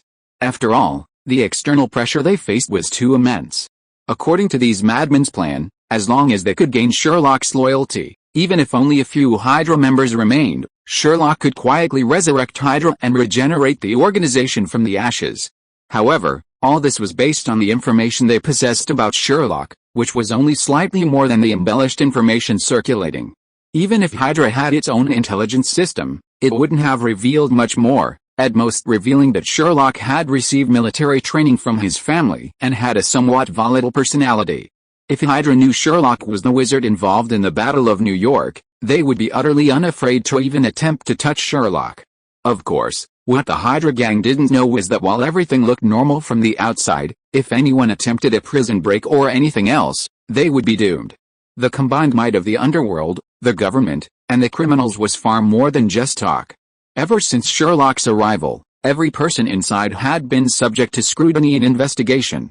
It's no exaggeration to say that anyone who entered after Sherlock, whether staff or inmates, knew what underwear they were wearing that morning. Even if a well-infiltrated Hydra had infiltrated, it wouldn't matter. Did they really think Reinhardt and Forbo's agents were just there for nothing? However, the turmoil outside naturally had little bearing on Sherlock, as he had discovered new amusement inside. That's right, inside, Sherlock saw Scott, one of the two hilarious characters from the Marvel movies, Ant-Man. And what surprised Sherlock the most was that Scott was actually the core figure among the underdogs who clung together for support. After all, he had a great tongue and could strike up a conversation with anyone. Sherlock and Scott's acquaintance was quite unexpected. Who could have imagined that one day Sherlock would enjoy the pleasure of Ant-Man serving him food? Crucially, Scott was one of the few highly skilled individuals in the prison. He held a master's degree in electrical engineering, and his imprisonment was for a very prestigious reason. Scott had hacked into his company's security system and exposed internal illicit activities. This experience was highly sought after in this prison, a place rife with gangs and low-class individuals. After all, everyone loves a lone hero who stands up to the powerful. Through Sherlock's deliberate attempts to befriend him, he discovered that Scott was a kind person with a strong sense of justice, a sentiment that made him a key figure in the group. But Sherlock couldn't understand how Scott could be so brave and yet so cowardly. Why, on their first meeting, had he been so intimidated by Reinhardt standing behind Sherlock that he couldn't even speak, not even looking at him? Only after Sherlock's constant persuasion did he reluctantly accept Reinhardt's presence. The longer Sherlock and Scott interacted, the more he realized that he was, as Nebula had described, a bit clueless. He often got stuck in irrelevant details within his own capabilities. To Sherlock's surprise, he had already begun practicing his bare-handed card tricks with cardboard. Sherlock had initially considered learning a few tricks from Scott, but then he realized he seemed to have a divine kingdom. Why would he learn Scott's shoddy magic? He could clearly perform far more miraculous things. With that thought, Sherlock gave up on the idea of learning magic from Scott. Although they didn't learn magic, Sherlock and Scott's relationship quickly blossomed thanks to Sherlock's frequent teachings. In just a few days, Sherlock had become one of Scott's closest friends in the prison. Sherlock was also delighted to discover that if everything went as Price had predicted, Sherlock would be released from prison at the same time as Scott. A daring idea suddenly struck Sherlock. What if he could hide his identity and get a closer look at Ant-Man? After all, the two most hilarious characters in Marvel, besides Star-Lord, were Ant-Man. Star-Lord hadn't been particularly affected by the temporary suspension to avoid Thanos' discovery, but Ant-Man was completely unattended. The more Sherlock thought about it, the more he believed it was feasible, and he began to take better care of Scott. Scott, in turn, was flattered. After all, before Sherlock's arrival, Scott had never imagined he could enjoy a hot pizza and a cold beer in prison. Under Sherlock's care, Scott's life began to visibly improve. People even gave way to him on the street. Scott, in turn, became increasingly convinced of Sherlock's story. He was just an ordinary smuggler who had been accidentally discovered and, thanks to the help of a powerful figure, had been released on bail after a mere month. After all, Sherlock's demonstrated ability was simply the ability to place objects in and out of an alternative dimension, but every time Sherlock talked about his so-called experiences before prison, Reinhardt, standing behind him, would roll his eyes furiously, unnoticed by Scott. If he weren't afraid of Sherlock's deliberate revenge and cutting off his nightly snacks, Reinhardt would have seriously wanted to slap the K-file in Scott's face, so that Scott would see through the man's lies. After all, according to the K-file, Sherlock's official trips abroad could be counted on one hand, and that included his wizard alias. But listen to what Sherlock said. Goodness, if Sherlock were to be believed, Sherlock had already collected several visas using his passport, and he was even quite principled, never touching anything harmful to his health.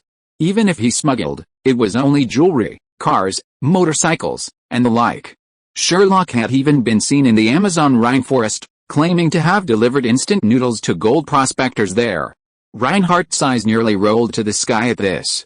Don't you feel bad saying these things? Why don't you take a look at what kind of business your family is in? If these businesses were on the other side of the world, they'd probably be enough to keep you fired up for over half an hour. And the most important thing is, Sherlock and Scott, one dared to deceive, and the other actually believed it. Reinhardt was speechless, completely speechless. Chapter 539 Sherlock is released from prison. Only Scott believed Sherlock's outrageous claims. If it were anyone else, Sherlock's words alone would have been enough to find 100 loopholes. Seeing Sherlock seemingly opening up to him, Scott opened up even more, recounting his past and life plans. To Sherlock's surprise, Scott never wanted to return to such a place again. Just one incident was enough for Scott to regret. Because of this incident, Scott's wife divorced him, and even their daughter was awarded to his ex-wife. Scott himself would face unemployment after his release from prison. Paying child support to his ex-wife and daughter while also supporting himself was a real headache for Scott. Fortunately, he still had a house in New York, providing him with a place to stay. But one thing Sherlock was certain of, Scott truly loved his daughter. Despite knowing the difficult situation he was facing, Scott never once mentioned to Sherlock or anyone else that he would stop paying child support. Although his daughter was awarded to his ex-wife, Scott still had weekly visitation time due to child support payments. For this reason alone, Scott couldn't give up the child support. Sherlock, naturally, was heartbroken, patting Scott on the shoulder and praising him as a true man. He also declared that he was inspired by Scott's masculinity and that when he was released from prison, he would resign and work together with Scott for a better future. Sherlock's performance was so effective that the two men above him almost cosplayed Iole and Kaibeo crying together in the cell. Meanwhile, Reinhardt felt like he'd rolled his eyes for the last time in his life. The mere fact that Sherlock could be so heartbroken made him unconvinced. After all, if Sherlock had truly changed his ways, his boss, Anna, or his colleague, Harley, would likely be nursing their children at home by now. You expect Sherlock to turn normal? Reinhardt would rather believe that the Battle of New York was an alien invasion to liberate Earth. In short, Reinhardt could only say that Hollywood would be in trouble if Sherlock didn't go. However, Reinhardt was surprised to learn that Scott actually agreed to take Sherlock with him to start a business after they were released from prison. Reinhardt silently crossed Scott's heart. After all, knowing Sherlock's awful personality, if he really took Sherlock with him to start a business, who knew what kind of bizarre things that business would turn out to be? Of course, that was all for the future. Reinhardt had to get busy, as he had noticed that many of the new inmates were intentionally or unintentionally trying to get close to Sherlock. Sherlock was still thriving in prison, and if they approached Sherlock under the guise of venerating him, who knew what kind of trouble would ensue? After all, the prisoners allowed in were either not known to be Hydra agents or were legitimate prisoners. While the probability was extremely small, Reinhardt had no intention of Sherlock, under his protection, becoming one of those classic cases in the news, shot 9 times in the back and ruled a suicide. So, hidden from everyone's view, Reinhardt and his comrade, disguised as a prison guard, busied themselves. Of course, besides Reinhardt, the real prison wasn't doing well either. Every day, they faced 800 attempts to break into the prison or try to sneak in. Forced by the situation, our warden had even requested support from the National Guard. The situation was turbulent outside, and even within the prison, there were undercurrents. But none of this affected Sherlock. Besides selling his goods, Sherlock's daily routine consisted of farming within the prison walls, chatting with Scott, and arranging Wanda's education through magic and his illusions. Otherwise, Sherlock was completely carefree. Over the past month, he'd even gained a few pounds. When he left, the prisoners lined up to see him off. After all, with Sherlock gone, their hard times would begin all over again.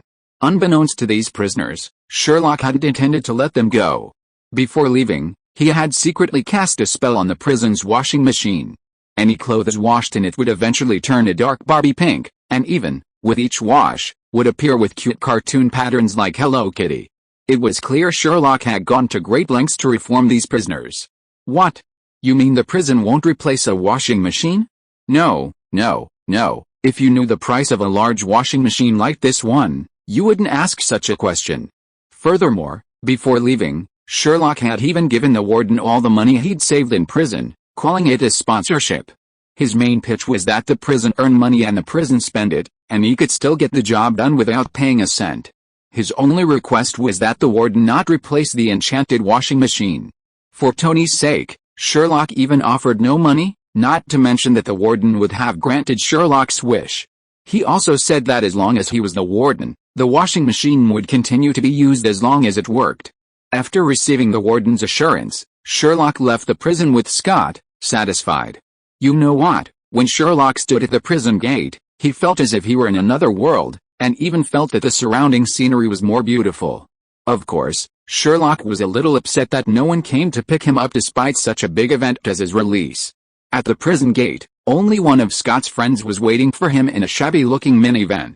Fortunately, no one came to pick Sherlock up, otherwise, no matter who showed up at the prison gate, it would have been difficult for Sherlock and Scott to justify their lies. Scott, seeing Sherlock alone, further confirmed Sherlock's claim that he was a Lone Ranger. After a brief hesitation, he asked Sherlock if he could take him in for a while. Wanting to observe Ant-Man up close, Sherlock readily agreed, patting Scott on the shoulder and declaring him a truly good comrade. Unbeknownst to Sherlock, a grand party was awaiting Sherlock at the training grounds. The massive banners and cakes with slogans clearly indicated it was celebrating Sherlock's release from prison. However, after a long wait, Sherlock showed up. An impatient Price patted Tony, who had planned the party, and asked, "Are you sure this guy will just do what you said and teleport back to a deserted place the moment he gets out?" "Of course. I know him all too well. He'll definitely come back to settle the score with us the moment he gets out. Wait a little longer, maybe he's not out yet." If you're listening to this novel on a channel other than Fanfic World, it means they downloaded and uploaded it without effort. We cordially invite you to visit our channel, Mundo Fanfic Novelis. There you'll find the original version of this story and you can explore many other novels of various genres. We're waiting for you to immerse yourself in a world of incredible novels. Chapter 540, Prepare for an immersive experience in GTA Online. Seeing Sherlock agree, Scott led Sherlock to his friend and began introducing them to each other. You'd have to say, what Thief Guevara said was absolutely right. Everyone there was talented. Scott's friend was also someone Scott had met there, and he was also a habitual thief. Because of Scott, and with Sherlock's uncanny powers as a guarantee, the man named Lewis quickly bonded with Sherlock. After learning about Sherlock's abilities, he referred to him as the innate thief saint. After all, as long as they could slip the stolen goods into Sherlock's alternate dimension, even if they were caught by the NYPD, they would only be detained for a few days at most. He immediately announced that he had a great project and was waiting for Sherlock and Scott to come out. If they joined, it would be a sure win. However, it was clear that Scott had no desire to participate. After all, Sherlock had already boasted about his achievements. Scott decided to clean up his act and help the lonely Sherlock find a good job.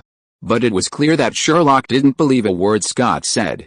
Though he didn't say anything outwardly, he simply moved into Scott's house, just like Lewis. The next morning, Scott went out looking for a job. Surprisingly, he quickly found one, selling drinks at Mixuice City. You know, things like milk tea are commonplace here, but in the outdated United States, it's a thriving business. Snow King's tiny shop here was transformed into a Starbucks across the pond in the United States. And yet, everyone really liked Snow King, and the shop was constantly packed. But you know, in the United States, happy education is popular, and many people who adopt this approach don't pursue any further education beyond high school or even basic education. So, people here often seem, well, how should I put it, adorably silly. That wouldn't be a big deal, but Scott chose the job that attracted the most people, the Snow King, who was the favorite of these adorable people. After the fifth idiot came to him and wanted to order a hamburger and a Coke, Scott almost poured the lemonade in his hand directly on the idiot's head. Scott, who was suppressing his anger, just said a few harsh words to the idiot, but was seen by the manager and fired on the spot. However, the manager was not bad. Although he fired Scott, he still gave Scott the salary he deserved. This also allowed Scott, who had just been released from prison, to have some money to buy a decent gift for his daughter and attend his daughter's birthday party. However, he had just met his daughter and gave her a gift when his ex-wife called him out in a very subtle way. She said that she didn't want Scott to have too much contact with his daughter. Scott argued with her and said that this was his right. But his ex-wife's words left Scott stunned. Yes, that's your right, but before exercising yours, Shouldn't I exercise mine and demand the child support you owe? This simple statement completely broke Scott's defenses. After a brief glance through the window at his daughter, Scott left dejected. Beaten by life's harsh treatment, Scott immediately told Lewis that he was participating in the operation. After a long day of wasting time, Scott realized one thing: he needed capital, money. Without it, he wouldn't even be able to attend his daughter's birthday party, which was absolutely unbearable for a man obsessed with his daughter. But Lewis's words when he picked Scott up rekindled his evil intentions. Yes, Lewis had said he'd been observing the old man for several days and that he hadn't been home for a week. It was a surefire way to make a killing with zero risk. As for Sherlock, you might not believe it, but in the car, Sherlock had promised Lewis that they'd just do one last job to get some capital and call it a day. Although he knew that Dr. Pym was merely plying Scott's business, asking him to retrieve the suit that could change size at will, Sherlock, having never experienced the profession of thief before, was still very interested. Seeing Scott, a skilled expert, and Sherlock, a master of account settlement, join in, Lewis was so excited that he practically leaped for air. He immediately pulled out a long-prepared mission plan from his room and began to explain it to everyone. Lewis would be responsible for resolving communication issues, including disconnecting phone lines and blocking wireless communication signals. Sherlock and Scott would infiltrate the vault. Scott would disarm any electronic alarms and the vault door, while Sherlock would simply stuff the items into his own dimension and retrieve them intact. Even if they were caught, the most they would receive would be a charge of trespassing, which wouldn't last them many days in prison, as there was no evidence of theft. Lewis's plan was flawless. The blame fell squarely on Sherlock and Scott, while Lewis would only be charged with vandalism and a fine. Although Sherlock saw Lewis's subtle thoughts, he kept quiet. After all, strictly speaking, this was a first in Sherlock's 2 lifetimes. And looking at Lewis, for some reason, Sherlock was reminded of Lester in Give Him Love. Back then, Lester had also been guiding him step by step through his missions. Now, he could finally experience the feeling of the little mute he'd created, truly immersing himself in the game. The only problem was, this wasn't the Los Santos he'd been able to navigate with his eyes closed. Lewis and Lester weren't quite the same size. After all, Lewis was clearly Latino, while Lester was white. Lester was also a bit fatter and balder than Lewis. Okay, that was about right, but Sherlock could just about make it.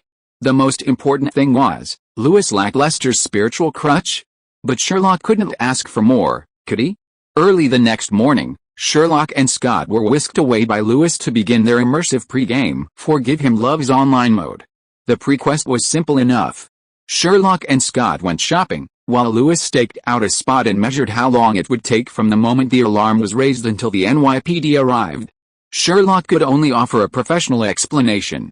Where did all those poor idiots get the money to buy the gear? Of course, Lewis provided it. Anyone who's played the game and given him a favor knows that any quest is paid for by the initiator. Sherlock and Scott were merely teammates joining the fray. Chapter 541, Procurement of Equipment for Preparatory Work. As Sherlock, led by Scott, walked halfway, he was still debating whether to offer some indirect financial support. After all, in Sherlock's mind, anything involving the word equipment was always going to be ridiculously expensive. Scott and Lewis, on the other hand, didn't look wealthy at all. The list of names transferred on the 8-owner green license plate, nearly longer than the car itself, showed they were definitely not financially secure. To use a metaphor from his favorite game, it was like a newbie risking their entire fortune to buy a shabby house before embarking on their first Quanfu Bank mission. Sherlock had a similar feeling. As Sherlock followed Scott, curious about where he'd take them to buy the gear, Scott quickly gave Sherlock the answer: a chain of hardware stores. Sherlock fell silent at the flashy store name on the doorplate. This was nothing like the Quanfu Bank preparations he'd imagined. Sherlock couldn't understand why Scott had brought him here. After all, this supermarket was familiar to him. It was essentially the same as your local Walmart, Carrefour, or China Resources supermarket. The only difference was that while your local supermarket might sell general merchandise, this one sold hardware tools. But don't underestimate this supermarket.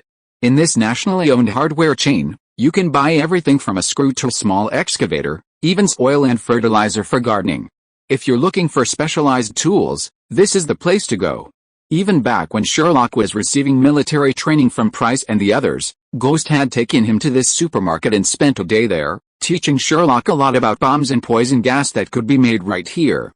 So, Scott bringing Sherlock to this supermarket was absurd yet tinged with a sense of reason, yet also a touch of weirdness within that sense of reason.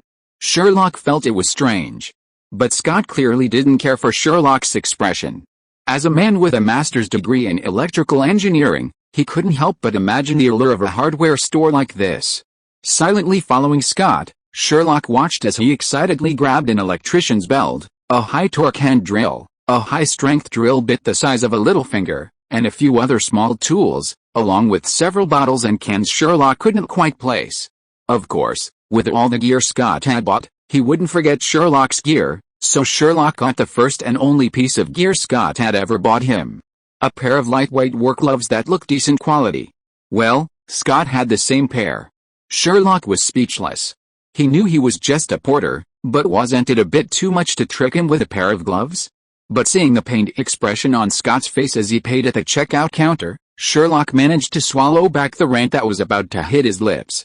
After paying the bill, Sherlock and Scott were surprised to find themselves facing a pressing problem. They were out of money.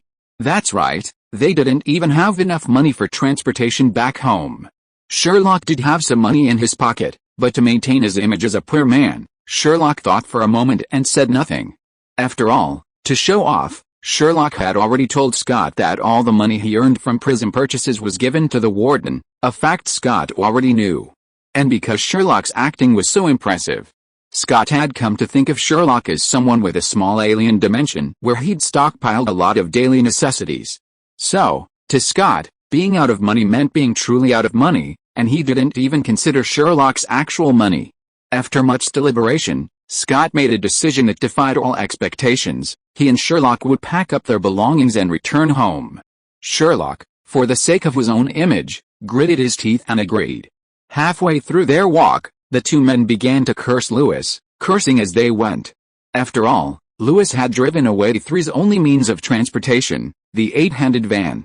After carrying their bags and rolls for an entire morning and a full afternoon, they reluctantly returned to Scott's house in the afternoon, encouraging each other. Upon entering, they collapsed on the sofa. By then, Lewis had become a heinous criminal worthy of a 5-minute cannonball, unforgivable, and subject to repeated executions. After walking for so long, they hadn't even had lunch. Fortunately, Sherlock's kingdom still had plenty of food. After a brief period of recuperation, the two men ate a quick meal and then went back to their respective rooms to rest. When Lewis returned that evening, he saw the exhausted two men. It was only then that he remembered that when he gave Scott the money, he hadn't considered their travel expenses. So, Scott had paid for the trip out of his own pocket. When Sherlock and Scott learned of this, the glares they gave Lewis practically pierced him.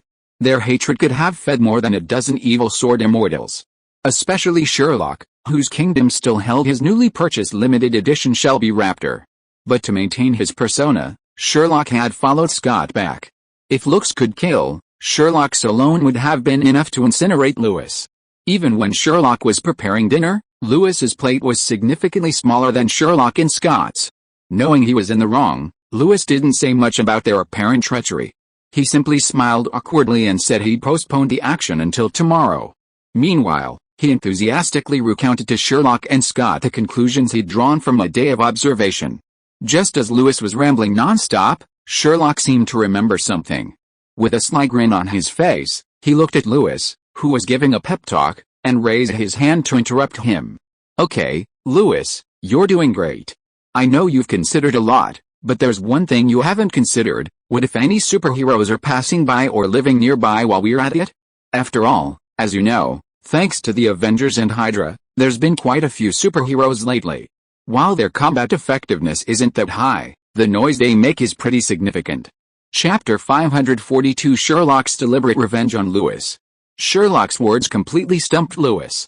Sherlock was right, after all. He'd considered a lot, even taking into account NYPD's arrival time, but he'd overlooked the new superhero factor. After Sherlock finished his words with a smirk, Lewis's expression changed drastically. He quickly shoveled down his plate of rice and hurriedly said, "You guys get some rest. I have things to do, He grabbed his clothes and hurried out. In his haste, Lewis even tripped over the rug near the sofa, narrowly avoiding a direct hit with the ground. Watching Lewis's hasty departure, Sherlock and Scott's faces instantly lit up with relief. "If I'm not mistaken, based on what you just said, Lewis won't be able to sleep tonight," Scott said to Sherlock with a cheerful tone. "Of course, even if he sleeps, he'll probably have to stay in the car with his clothes on for a while. God help him he doesn't catch a cold," Sherlock smirked at Scott, who sat across from him. As Sherlock finished his words, Scott and Sherlock both smiled broadly. Honestly, if their finances weren't so limited, they'd have opened a bottle of red wine and toasted to their revenge. It turned out that Sherlock and Scott were right. Lewis seemed genuinely frightened by Sherlock. He drove around Dr. Pym's house all night but didn't see any of Sherlock's superheroes. As for Sherlock and Scott, while Lewis frantically investigated the scene, Sherlock and Scott slept soundly in their warm, cozy beds, dreaming sweet dreams. Lewis didn't drive back to Scott's house until just before dawn.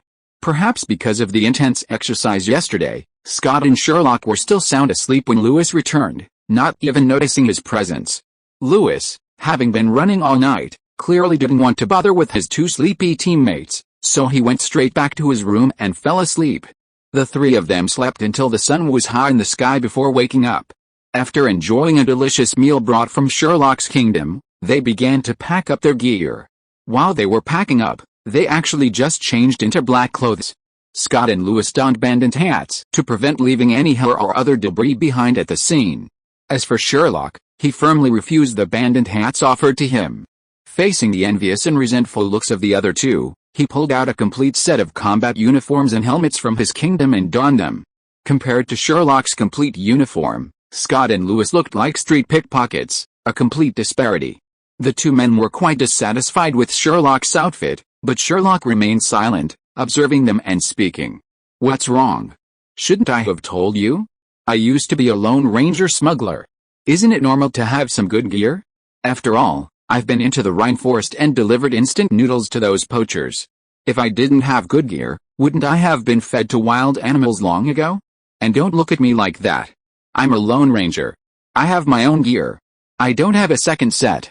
After all, this stuff is really expensive." Sherlock's statement successfully earned him 4 straight middle fingers from Scott and Lewis. After the three of them played around for a while, Lewis led Sherlock and Scott towards their target, Dr. Pym's house.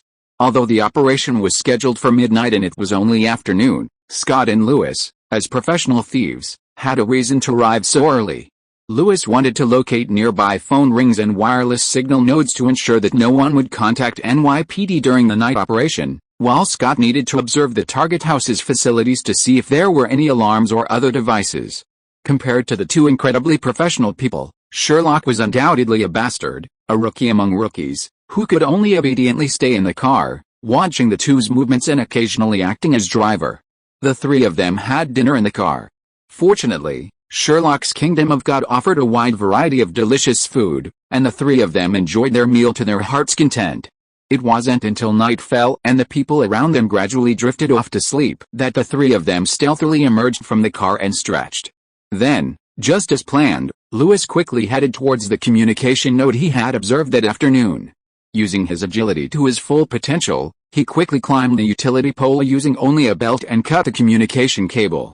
He then pulled a palm-sized device from his backpack and began tinkering with the signal receiver nearby.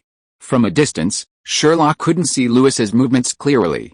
Less than 5 minutes later, Lewis, perched on the pole, gave Sherlock and Scott an OK sign, and upon receiving the signal, the two immediately sprang into action. With nimble agility, the two men scrambled over the wooden wall, then lowered themselves to a low position and began rapidly approaching Dr. Pym's house. Soon, they reached Dr. Pym's house silently. Scott observed carefully for a moment before signaling to Sherlock, who immediately understood Scott's intention. Crossing his hands over his abdomen and taking a horse stance, Sherlock lifted his leg as Scott sprinted forward, and Scott leaped onto the second-floor balcony. Scott was quite calm, but Sherlock, on the other hand, was incredibly excited. Sherlock felt like he was experiencing a mixture of immersive thief simulator and affection, a thrill tinged with novelty. Sherlock's excitement intensified when Scott, in a perfectly controlled position, lowered his thigh to Sherlock for leverage. Following the same run-up as Scott, Sherlock grabbed Scott's outstretched thigh with a single slap. With Scott's combined strength, Sherlock easily reached the second-floor balcony, just as Scott had. Looking at the balcony with floor-to-ceiling windows in front of him, Sherlock was extremely excited. After all, in the game, the current situation can be said to have reached the first step of the game. After Scott opens the door to the balcony, this thief simulator mixed with the immersive experience game that he loves will officially begin. Chapter 543 Action begins. But obviously, nothing is as simple as in a game, like the balcony, which seemed a bit crowded with the two of them standing together. After pulling Sherlock up, Scott didn't open the balcony door directly. Instead, he cautiously observed through the glass. After all, it's well known that homes in the US have poor security systems. Coupled with the vast land area and sparse population, the houses are usually large. The sheer number of rooms makes it difficult to prevent theft. Therefore, residents in the US typically install anti-theft devices on their windows. Basic ones simply emit a piercing alarm when the window is opened, waking the homeowner. More advanced ones even have direct internet access, sometimes even directly connected to the NYPD police station. Any intrusion would be instantly reported to the NYPD. Without resolving the alarm issue, even after reaching the relatively easy-to-break-in second-floor balcony, they wouldn't dare open the door and enter. After carefully observing and confirming the location and number of the alarms, Scott, under Sherlock's somewhat puzzled gaze, produced a patch with a long length of wire attached. Whether it was because Sherlock's gaze was too intense, or if Scott wanted to impress Sherlock with some skills or knowledge, Scott quietly explained to Sherlock while applying something to the metal sheet in his hand. The alarm here is just an old-fashioned one. When the switch is turned on, it relies on two metal sheets in contact to ensure operation. If someone unknowingly opens the door, causing the two metal sheets to break, the old-fashioned alarm will sound a piercing siren. This type of alarm is easy to fix. All you need to do is prepare two metal sheets with guides connected, like I did, then apply conductive glue to them, insert them into the alarm contacts, and wait for the glue to solidify, Scott explained to Sherlock while performing the operation. By the time Scott finished speaking, the balcony door had been quietly opened by Scott. Sherlock watched Scott's operation and explanation, his expression a little surprised. I learned something new. With a smirk on his face, Sherlock followed Scott as he opened the balcony door. Carefully, he circumvented the gate and entered the room. The interior was decorated in a distinctly last-century style. From a last-century perspective, it was undoubtedly the most sophisticated of its era. Normally, a house with this kind of decor would have a wealth of valuables. Lewis's taste was truly exceptional. Scott cautiously gestured for Sherlock to remain silent, then crouched down with Sherlock and began to explore the room. Although both knew the room was currently empty, they couldn't afford to be careless. After all, with the advancement of technology, motion detection and cameras were a plethora of devices. If they were caught on camera, Scott would be in tears. Unbeknownst to Scott, despite his apparent caution, the two men's furtive movements were still captured by the hidden cameras Dr. Pym had placed in the room. What was particularly troubling for Dr. Pym was that he knew Scott. After all, he'd personally chosen the second-generation Ant-Man. But who was that guy following behind Scott, looking like a Special Forces soldier? Hadn't they heard that even thieves were hiring mercenaries these days? As for Sherlock, the mercenary Dr. Pym was referring to, he had no idea what was happening. He simply followed Scott's heels, cautiously exploring the basement with an excited look on his face. Scott and Lewis had explained this to Sherlock at the outset of the operation. While a house resembling a state-of-the-art 20th-century renovation was bound to hold a wealth of valuables, their years of experience revealed that many of the items, while valuable, presented a significant challenge. Not only were they difficult to sell, but they were also easily targeted by the NYPD gangs. If they were unlucky, they could be traced back to them. So, from the outset, Lewis and Scott had a clear target, the safe in the room. On the Eagle Sauce side, safes typically resided in two locations, a warehouse or basement, or the bedroom. Unlike most people who keep their valuables in bedroom safes, in the US, most people keep their valuables in large safes in warehouses or basements. After all, the weight and size of these safes make them difficult to steal. As for bedroom safes, honestly, they mostly contain small amounts of cash and large quantities of weapons. After all, U.S. law stipulates that anyone who breaks into a home and intrudes on personal property can be shot and killed without charge. Therefore, bedroom safes are usually used to store weapons for self-defense, as well as a small amount of cash as a fallback if they can't escape. Led by the experienced Scott, the two quickly entered the basement. After Sherlock closed the basement door, they both breathed a sigh of relief, with Scott even turning on the basement lights. There was a reason for their relief. Due to material and cost constraints, 9 out of 10 houses in the U.S. are made of wood. And one significant problem with wooden houses is their lack of soundproofing. If the houses were closer, anyone talking in the room across the way would be able to hear everything clearly. Apparently, the basement offered no such concerns. Firstly, it was well insulated, and secondly, the two men were confident that no one, save perhaps a pervert, would sleep there. So, even if they made a little noise, they wouldn't wake the people sleeping in the bedrooms of the neighboring houses. After all, according to American custom, small, two-story houses like Dr. Pim's typically have the master bedroom on the second floor to ensure privacy. So, once they entered the basement, they no longer had to worry about being exposed and could do whatever they pleased. Scott's good mood didn't last long, however. After all, based on the information Lewis had provided and the house's decor, it seemed Scott's supplies were mostly for old-fashioned safes.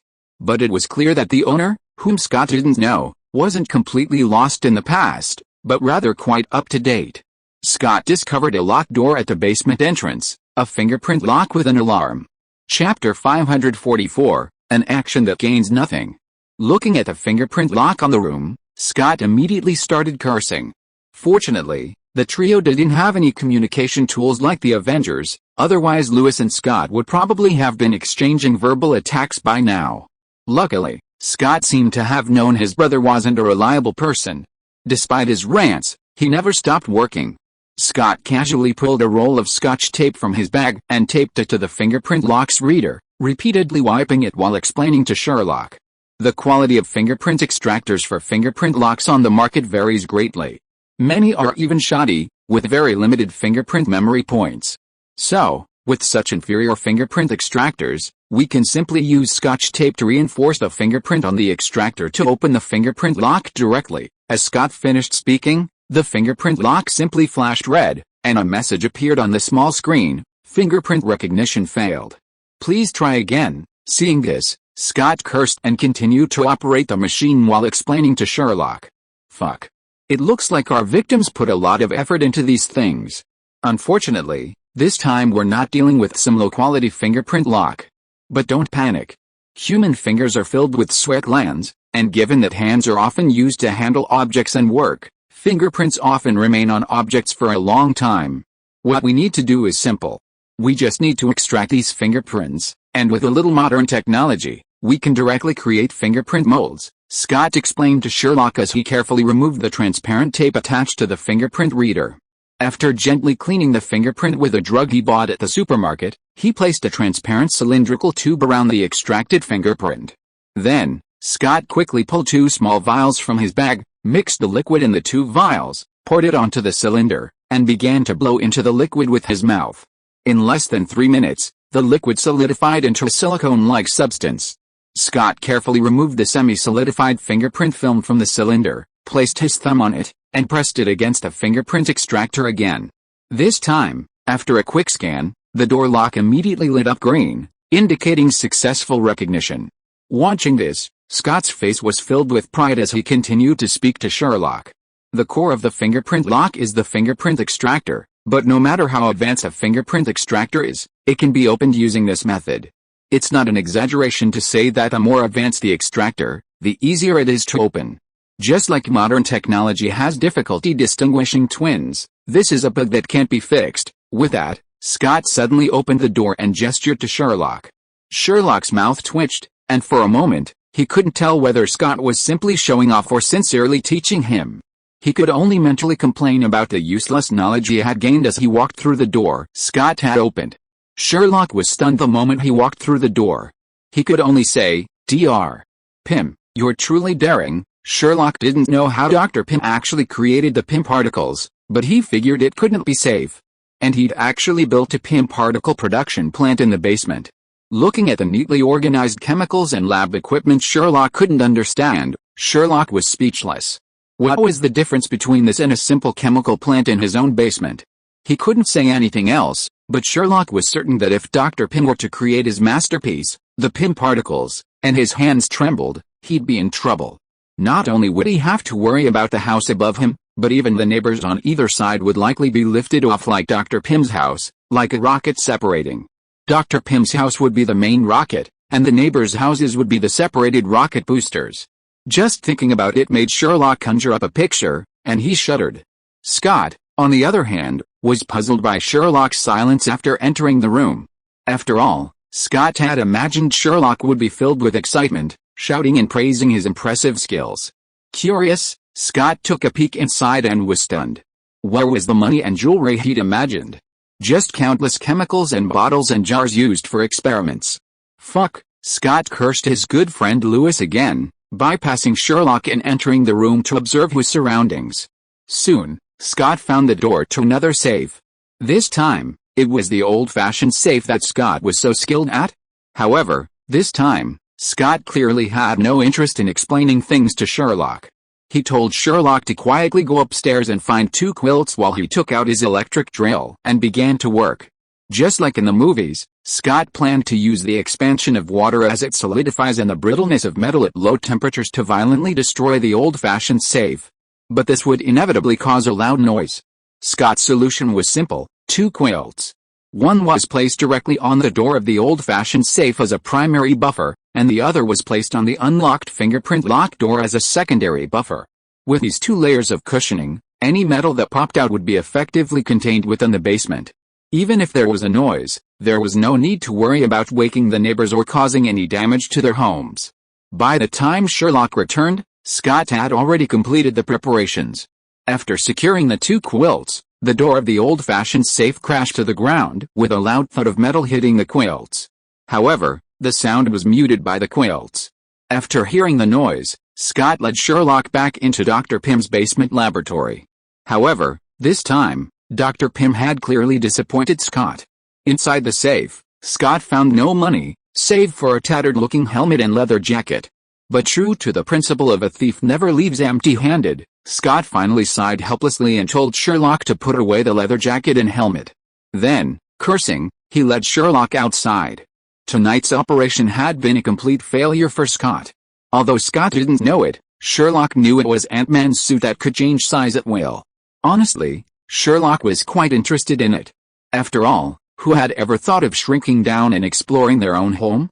Sherlock decided that when he returned to Scott's house, he would definitely experience it for himself. Chapter 545, Sherlock, understand Ant-Man's happiness. Scott didn't even wait to get home before getting into an argument with his friend Lewis in the car. The argument started because Scott claimed the house's safe contained nothing but a leather jacket, a claim Lewis steadfastly denied. To make his argument more convincing, Sherlock even took out the jacket, resembling a middle school boy's superhero suit, and displayed it before retiring to his kingdom. After all, according to their prior agreement, the item needed to remain in Sherlock's kingdom for at least a day and a night to remain safe. Even with just a single jacket, Scott and Lewis were still worried about a car accident. As for Sherlock, well, you might not believe it, but Sherlock was playing the role of instigator in Scott and Lewis's argument. But that wasn't Sherlock's intention. After all, as an outsider, Sherlock couldn't stand in Lewis's shoes and say Scott hadn't searched properly before finding the item, nor could he stand in Scott's shoes and complain that Lewis had found an old man who looked like a slick, rotten old man. So, Sherlock could only silently pass the knife to Scott whenever Lewis spoke, and silently pass the knife to Lewis whenever Scott spoke. Thanks to Sherlock's provocation, Scott and Lewis, the 2 bickering lovers, continued arguing even after returning to Scott's house. Sherlock, listening to their tirade, felt like he was practically deafened. He left a pizza on the table for a late-night snack and, without even a glance back, fled to his room for some peace and quiet. While Sherlock ostensibly sought some peace and quiet, he was actually quite interested in the Ant-Man suit. After locking the door, he eagerly donned the suit Dr. Pym had prepared for Scott. Once fully equipped, Sherlock glanced at himself in the full-length mirror. I don't know whether to criticize Marvel's art design or Dr. Pym's aesthetic.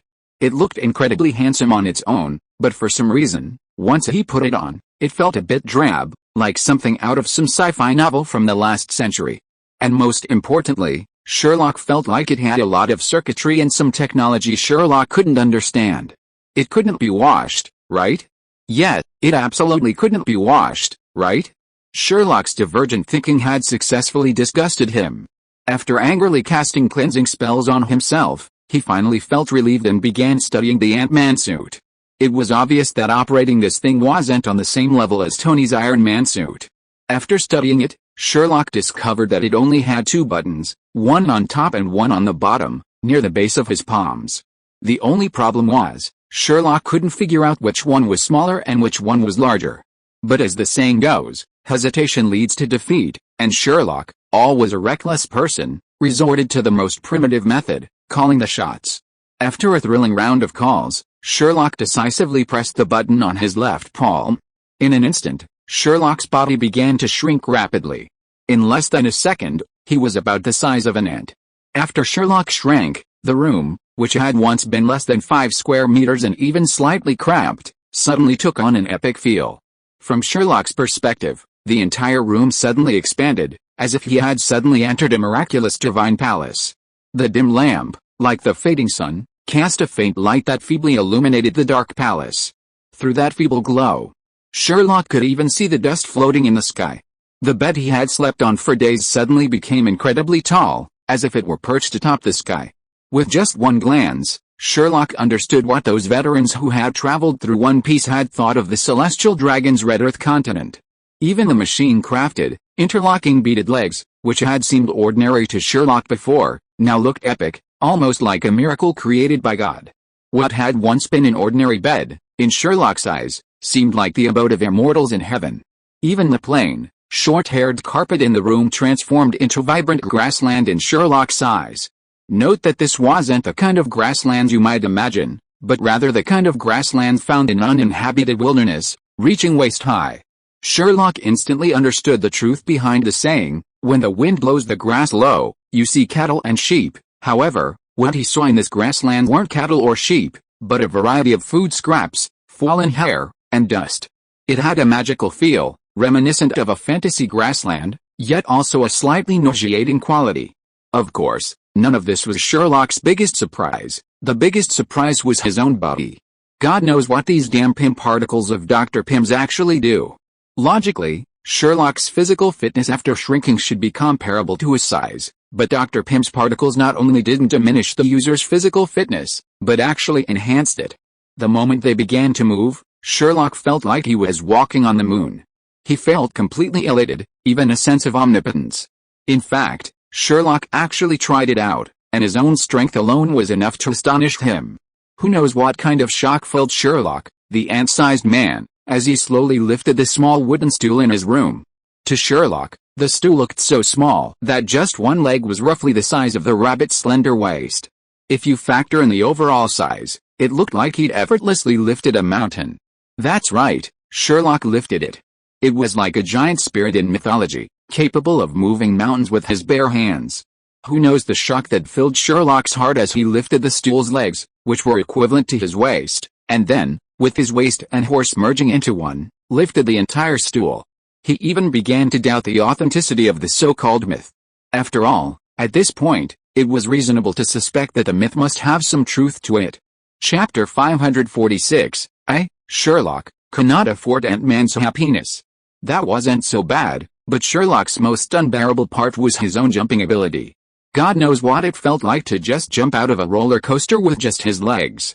Others might not know, but Sherlock himself was completely bewildered.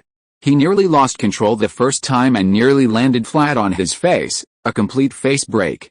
Luckily, he managed to force himself to change and land in a wish you a happy new year pose. That's right, after shrinking down, he tried to jump, but he couldn't control his strength enough and landed on his knees, wishing everyone a happy new year. At this point, Sherlock couldn't help but marvel at the incredible power of Dr. Pym's Pym particles. If Sherlock were a normal-sized person, his head would have been chopped off by his thigh bones. But now, Sherlock was completely fine. At most, his knees hurt for a while, and after rolling on the ground a few times, he recovered. But once he got used to this incredibly powerful bounce, it became incredibly fun. Sherlock even started playing with it in his room. The bed that had once seemed unreachable, Sherlock found he could now leap onto it with a single bound. His only regret was that, due to his size, the once comfortable and soft bed, after shrinking, felt like the ground outside, no longer quite as soft. Of course, the bed wasn't soft anymore, but there were always things that could simulate the feeling, and Sherlock happened to have that thing in his room: jelly. Sherlock's favorite snack. As a child, before he traveled through time, Sherlock had imagined how wonderful it would be to sleep on jelly. He never imagined that this most outlandish childhood fantasy would actually come true after traveling through time. That's right, Sherlock actually experienced what it felt like to lie on jelly. Well, the only thing that could surpass this feeling was the seemingly softer clouds in the sky. The only downside might be that the jelly's sugar content made it sticky, but under Sherlock's magic, that wasn't a problem. After a while, Sherlock began leaping and running across the room like a flea unleashed, experiencing the sensation of a superhuman whose physical prowess surpassed normal human capabilities by several times.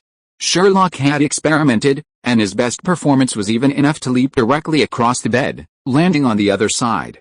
This feat was truly remarkable for Sherlock. If scaled to normal, Sherlock's jump would be like standing at the lowest point in Nepal, then, with a single powerful leap over the Himalayas and land directly on the ground. Sherlock remembered only 3 people who could accomplish this feat: Homelander, Superman, and Saitama. Sherlock himself became addicted to this physical prowess. Yes, you read that correctly, addicted. Sherlock began to enjoy the acceleration of the jump.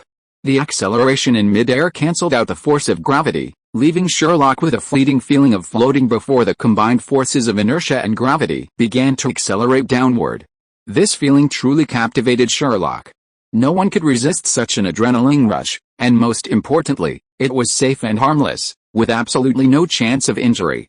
After playing around in his room for a while, Sherlock finally, feeling somewhat exhausted, lay down on his large, prairie-like bed to rest. For Sherlock, the so-called Ant-Man suit was incredibly playful, but while its advantages were obvious, its disadvantages were also evident. After gradually getting used to the fact that he was smaller, the novelty wore off, and he was greeted by a simple feeling of exhaustion. For example, right now, Sherlock, lying on his pillow, was too lazy to even move. But soon, however, he had to move, for in such a joyful moment, something unexpected happened. Or rather, it shouldn't be called an accident, but rather something that Sherlock had neglected in his excitement, now that he had calmed down, began to catch his attention again. It wasn't a big deal, really. Sherlock had just spotted a cockroach crawling onto his bed, and a mosquito in the sky. While it seemed perfectly normal, the cockroach looked as big as a battleship, and the mosquito in the sky looked as large as a large helicopter. It was something truly extraordinary. Especially for someone as terrified of insects as Sherlock, it was definitely something out of the ordinary. This habit had been brought over from before Sherlock's time travel. Sherlock's biggest fear was insects, bar none. Other than that, Sherlock was completely indifferent. Who knew why the contestant who dared to go to a cemetery to remove a lamp in the middle of the night would be afraid of tiny insects? But Sherlock was terrified. Any insect larger than a mosquito was Sherlock's nemesis. Therefore, upon discovering those 2 dangerous creatures, Sherlock's skin was immediately covered in goosebumps, and he didn't even hesitate to return to his normal form. The next second, Sherlock aimed his left hand at the cockroach and cast a vanishing spell. With his right hand, he pointed toward the sky. A palm-sized phoenix of blue flames appeared in Sherlock's hand. After taking shape, it immediately soared into the sky and began chasing the mosquito. As for Sherlock himself, well, he obediently took off his Ant-Man suit and set it aside, resolute to return it to Scott the next morning. After all, the sight of that cockroach, which looked like an aircraft carrier, had nearly given Sherlock a PTSD attack. It had also made Sherlock realize one thing: no matter how fun and interesting the Ant-Man suit was, it had absolutely nothing to do with him. Unless bugs were eradicated, Sherlock would never touch PIM particles again. For peace of mind, Sherlock even used magic to thoroughly clean his room, making sure there would be no more bugs in his room. God knows how Sherlock spent that night. Not only did he have to use his armored body armor all night, but he also had nightmares all night long. The dream was full of oversized insects that chased Sherlock all night long. If you're listening to this novel on a channel other than Fanfic World, it means they downloaded and uploaded it without effort. We cordially invite you to visit our channel, Mundo Fanfic Novelis. There you'll find the original version of this story and you can explore many other novels of various genres. We're waiting for you to immerse yourself in a world of incredible novels. Chapter 547 Parting with Scott. The next morning, Sherlock, having spent the entire night running around with a swarm of oversized bugs in his dreams, woke up and immediately threw the Ant-Man suit into Scott's hands. He bluntly expressed his homesickness and a desire to visit his family. If possible, Sherlock confessed that he planned to settle down there and stop wandering around the world. Scott and Lewis were deeply disappointed. After all, they remembered Sherlock as their close friend, arguably the main reason they'd enjoyed their good meals these past few days. If Sherlock left, they'd probably be back to their daily routine of fried chicken and pizza. At this thought, Scott and Lewis exchanged a glance, their expressions shifting from regret to reluctance. They even tried to convince Sherlock to stay, repeatedly offering him promises. But for Sherlock, Scott and Lewis's naive promises were a far cry from the masterful ones he'd mastered when he worked for them in his previous life. The promises Sherlock's boss had made before his time travel were truly delicious, big, round, and beautiful. Aside from the lack of food, there was nothing wrong with them. Sherlock suggested Scott and Lewis seek out a small-time boss in the rabbit area for further training, even without even approaching a boss at a large corporation. After all, compared to the promises made by those small-time bosses, the futures they and Sherlock had envisioned were practically unattainable. Besides, Sherlock had already achieved all the promises they'd made: unlimited money, fancy cars, beautiful women, a life of luxury and extravagance. Perhaps it was because he'd spent so much time with Scott that Sherlock had become so engrossed in the story that when he returned his suit, he genuinely wanted to go home. But after their discussion, Sherlock realized, strangely, that he already had what Scott and Lewis had been dreaming of. A fancy car? He had so many favorite birds of prey that, to be frank, Tony's garage collection was all he could ask for. Beautiful women? Hundreds of them filled the Black Widow Tower at his own training grounds. You're sure to find someone of your liking, tall or short, thick or thin. Sherlock was even planning to arrange some blind dates for the Black Widows who were looking to get married, taking advantage of his free time. As for the idea of living a life of drunkenness and dreams, sorry, I declined. Sherlock had no fondness for alcohol. The first time he got drunk, his training ground was a mess, and everyone had a black record that was forever sealed. The second time, Sherlock only tried it briefly, but a series of events took his mind off him. He was completely lost all day, and if Anna hadn't been keeping a close eye on him, he might have lost his virginity. So, Sherlock always rejected the idea of living a life of drunkenness and dreams. As for the rest of the extravagant life, well, even though Sherlock was rich and had achieved financial freedom before his time travel, he still instinctively repelled those kinds of extravagant places. The reason was simple. Sherlock's first job after graduating from college was at a theater, a national chain. Those familiar with the situation know that theater sound systems typically cost tens of millions of dollars. After being accustomed to professional sound stages and range, asking Sherlock to go to a nightclub would be sheer devastation to his ears. Compared to professionally tuned hi-fi equipment and the loudspeakers at the village entrance, there was no comparison. So, even Sherlock rejected the idea of living a life of luxury. Suddenly, Sherlock felt like his life was complete. Why would he hide out here with Scott and Lewis, struggling to start a business? Furthermore, judging by the plot of the upcoming film, Scott and Lewis's entrepreneurial journey was already a failure among failures. Sherlock didn't want to waste his youth here. Wouldn't he have time to go home and see his adorable apprentice? Besides, that cockroach last night had already made one thing clear to Sherlock: he would never be on the same page with Ant-Man. Absolutely not. Unless Ant-Man gives up those ants that can change size and fly at will. Otherwise, Sherlock probably doesn't want to have anything to do with Ant-Man again in his life. What? You say Sherlock has never seen the quantum realm, yet he dares to draw such a conclusion? Please, if Sherlock remembers correctly, in the movie, the first thing Scott saw when he entered the quantum realm was a tardigrade that looked like a battleship? What's the difference between that thing and her supersized caterpillar? Tardigrades are still insects. As long as it's an insect, Sherlock will firmly say no, even prepared to use magic to completely exterminate his room when he gets home. Seeing that Sherlock is determined to leave, the two of them finally let him go. Scott and Louise almost burst into tears at Sherlock's departure.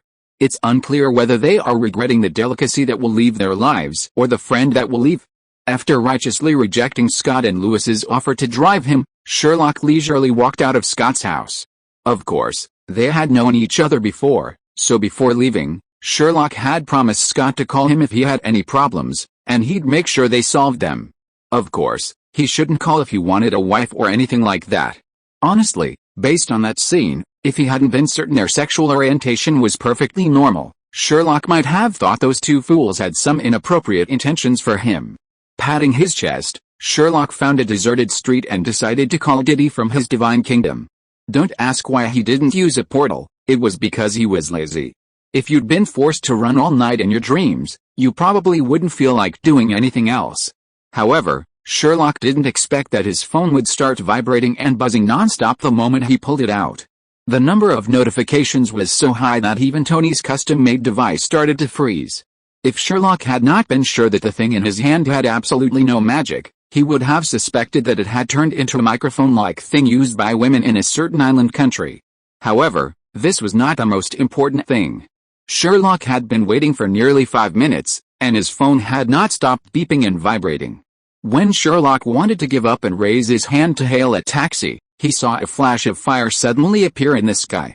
The most important thing was that this flash of fire was flying towards him quickly. Damn. Am I hallucinating?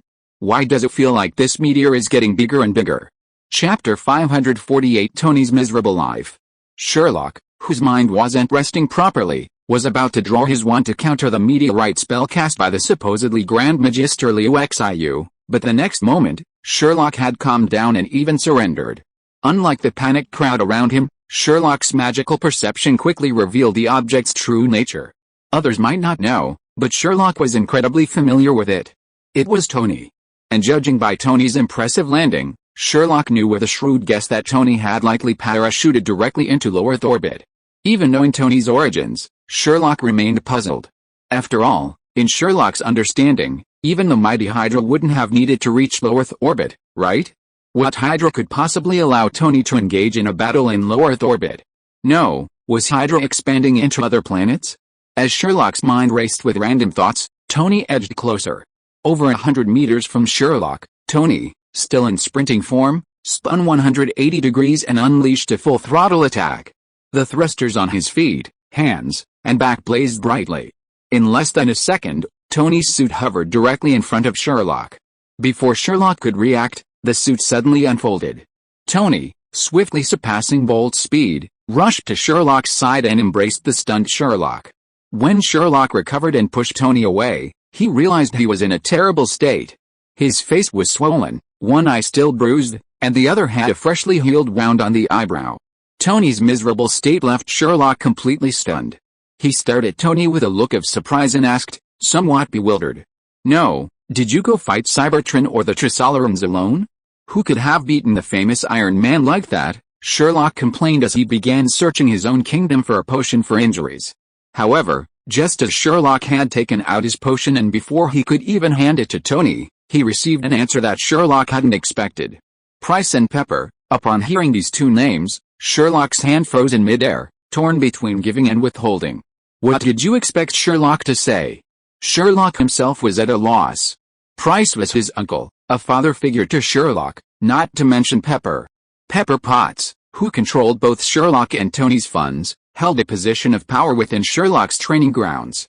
You expect Sherlock, a mere servant, to criticize Pepper Potts? No kidding, Sherlock still wants to live a little longer. Seeing Sherlock frozen in place, Tony angrily snatched the potion from Sherlock's hand, questioning his whereabouts for the past few days while skillfully administering it. Seeing Tony's displeasure, Sherlock could only whisper about his recent experiences, including, of course, things like the Pym particles. Surprisingly, Tony wasn't angry when he heard about Sherlock's thief.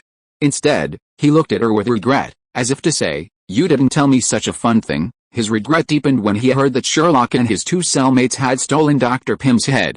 Well, even though Sherlock knew Dr. Pym and Tony's father had a tumultuous relationship, that was a generation ago. Sherlock felt Tony didn't need to keep targeting Dr. Pym, did he? But what Sherlock didn't know was that Tony had met Dr. Pym when he was little, and their feud had been long-standing. Dr. Pym hadn't been fond of Tony since he was little. After all, for a father with a daughter, any boy his daughter's age looked like a pig waiting to get his cabbage. And coincidentally, Tony wasn't fond of this shameless Dr. Pym either. When he was little, this old man would often use his knowledge to smack Tony down. Not only did he smack Tony down, he'd also taunt him. This infuriated the competitive Tony, who would often wake up in the middle of the night to curse him. It's fair to say Dr. Pym played a big role in Tony's transformation into a tech-savvy nerd. After Sherlock recounted his recent experiences, he began to question Tony about what had happened. While Sherlock might have been fine without him asking, Tony slapped Sherlock's head in anger. He cursed Sherlock for not even calling home to check in when he went out for fun, and then he began to recount his miserable experiences. Without telling Sherlock, Tony and Price had dragged Sherlock into their pest control program to eliminate Hydra's hidden spies. Tony was certain that Sherlock, acting on his pettiness, would teleport back to the training grounds the moment he was released from prison to exact revenge on them. So, they planned a welcome party to diffuse Sherlock's anger. Tony's plan was a good one, but it didn't work. Who knew Sherlock would let his acting get the best of him in prison? He even decided to go with Scott to see the Ant-Man suit after his release. After waiting all day for Sherlock's return, and with no one answering their calls, Price, furious, gave Tony a beating for being unreliable. Without his armor, Tony was no match for Price. Not only did he receive a beating, but Sherlock was still heartbroken the next day. Most importantly, Price called Kay and Forbo to inquire. They informed Price that Sherlock had been released immediately after the mission. They also had no idea where Sherlock had gone. After all, Reinhardt and Forbo, disguised as a warning agent, were still covering up for Sherlock when Sherlock left, completely unaware of his whereabouts. Price then told Pepper Potts about this, and she immediately assumed Sherlock had run away from home in anger. She then gave Tony a beating.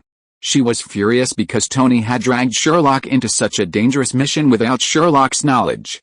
Pepper Potts ordered Tony to find Sherlock, apologize, and coax him back home. Otherwise, Tony wouldn't return. Thus, Tony's miserable days began. In order to find Sherlock as soon as possible, Tony even built a scanning satellite in low Earth orbit, scanning the Earth continuously every day, hoping to find Sherlock's existence. If Sherlock didn't show up again, Tony would probably go to Vision to demand control of the Jarvis core and find Sherlock. Chapter 549, The Anger of Two Lawless, Part 1. Sherlock hadn't imagined that a single moment of impulsiveness would cause Tony such a devastating loss. Seeing Tony's face, now visibly aggrieved and now recovering from its initial state of normalcy, Sherlock was at a loss for words.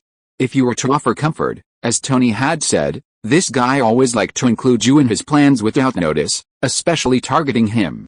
Sherlock felt a bit suffocated trying to console Tony. But if you weren't, Sherlock knew just from Tony's description what he'd endured at the training grounds. From the bigwigs who could be considered Tony's ancestors to the humble Black Widow, even his own Avengers teammates, they all despised him. Finally, with a resigned sigh, he patted Tony's shoulder, and asked Tony to call a ditty. Sherlock said they were going back to the training grounds to put an end to Tony's recent hell. What Sherlock didn't know was that Tony wasn't as pathetic as he'd let on. At least, not everyone at the training ground despised him. There were still people who supported him. Take Pepper Potts, for example. While she might appear stern to Tony in public, Tony was his man after all, and she loved him dearly. Who knew what Pepper Potts was really like in private? Besides Pepper Potts and Tony, the elderly couple, there were two unexpected people who supported Tony fiercely. Yes, they were the two little girls who hadn't been seen in Sherlock's house for ages. Isn't it strange? These two little girls had no connection to Tony, so why would they support him so much? The reason for this was quite surprising, going back hundreds of chapters. Remember when the little girls first learned Sherlock could do magic and pestered him to learn from them? That's exactly where the problem lies. Sherlock knew immediately that the two girls had absolutely no talent for magic. To avoid hurting their feelings, he took out a bunch of university textbooks and packaged them into a so-called magic book.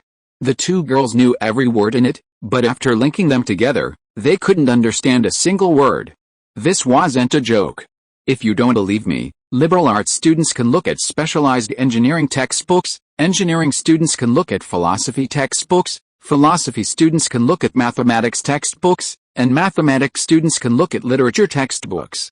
These things wouldn't be understood by the two girls, who haven't even graduated yet. Even adults wouldn't necessarily understand them. Coincidentally, the principle of what's incomprehensible is mysterious applies universally. The two girls were completely convinced of the magic book, science edition Sherlock had given them. Although they chose not to attend school, opting instead for homeschooling, they couldn't possibly understand the contents of the book until they had graduated from high school. But since they couldn't understand it anyway, as time passed, the two girls gradually let go of their obsession with the magic book. After all, as Sherlock had said, "You're still too young, it's normal not to understand. You'll understand when you grow up." The matter should have been over, but then, as luck would have it, Sherlock returned with an older sister, claiming she was his apprentice.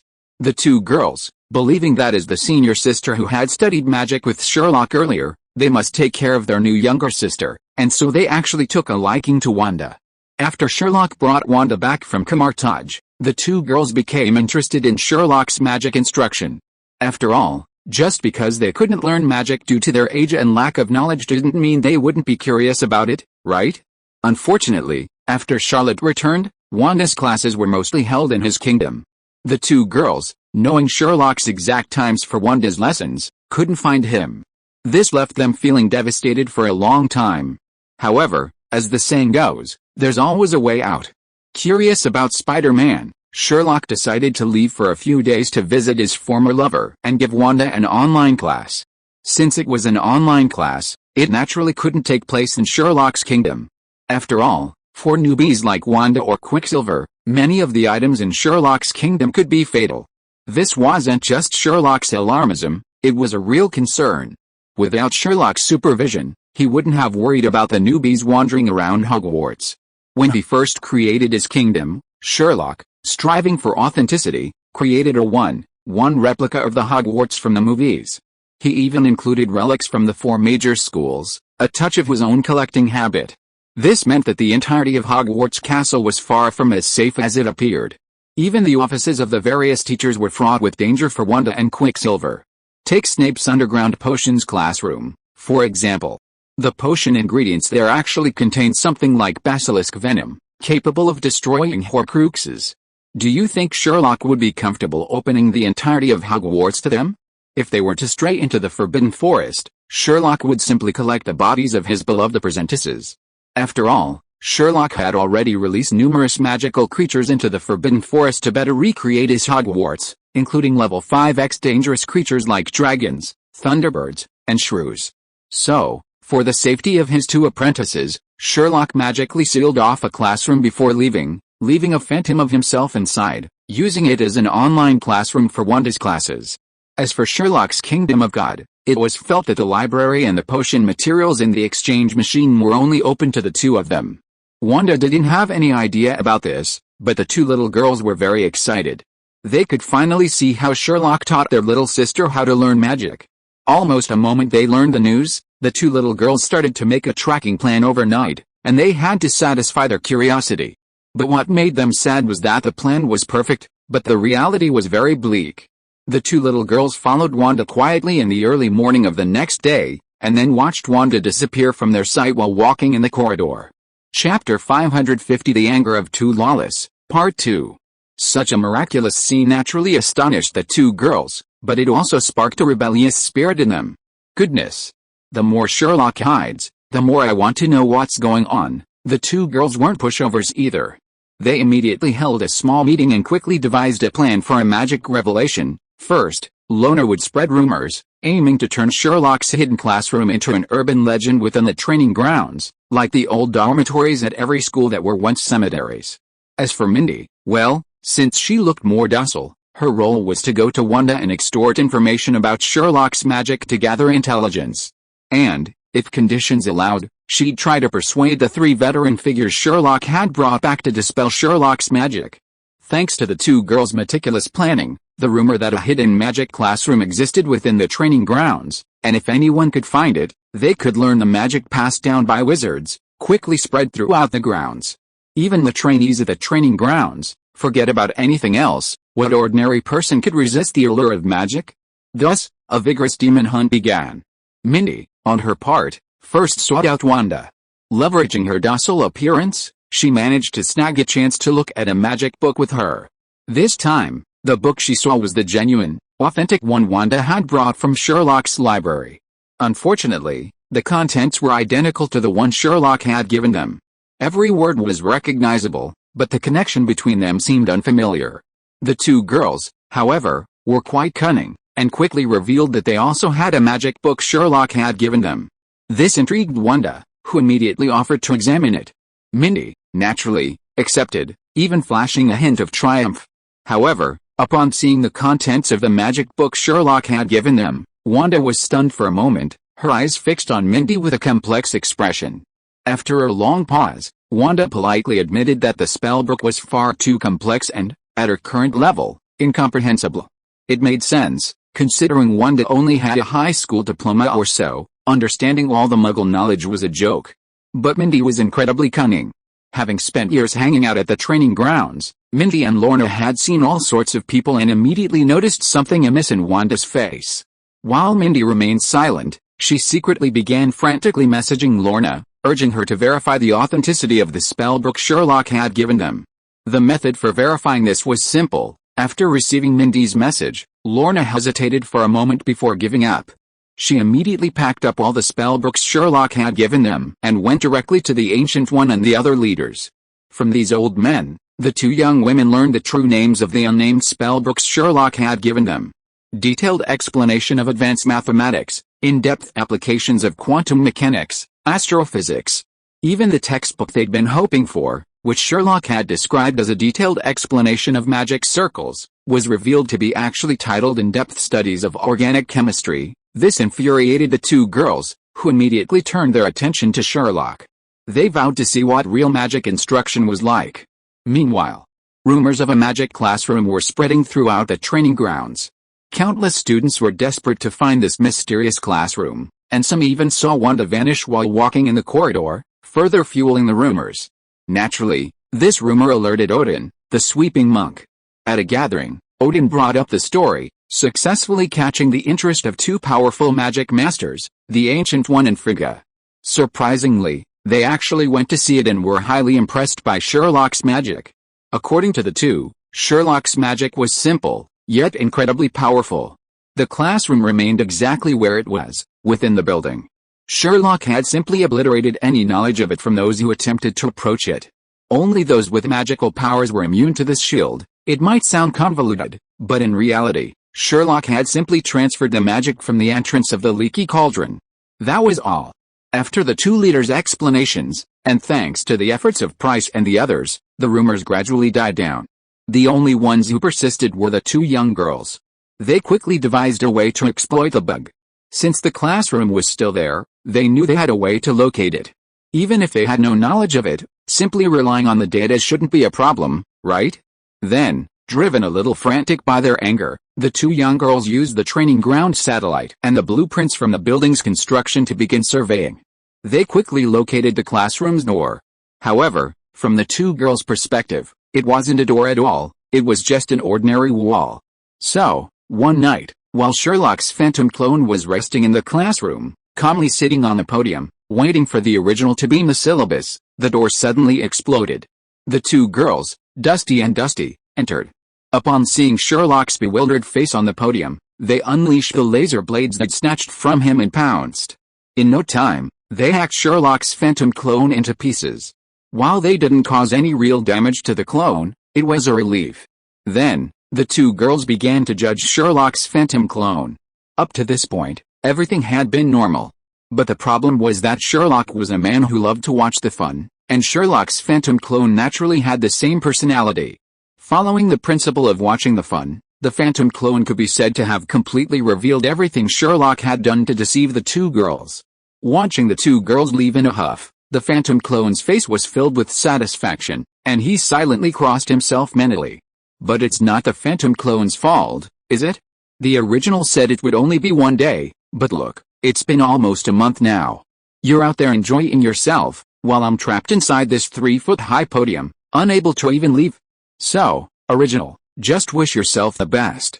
As expected, when people get ruthless, they'll watch Shiv in their own fun. End of this chapter. Thank you very much for reaching the end. Don't forget to like. Looking for more exclusive content and immediate access? Subscribe to our Patreon. Remember, every like, subscription, or donation encourages us to continue. Thanks to everyone. See you in the next video.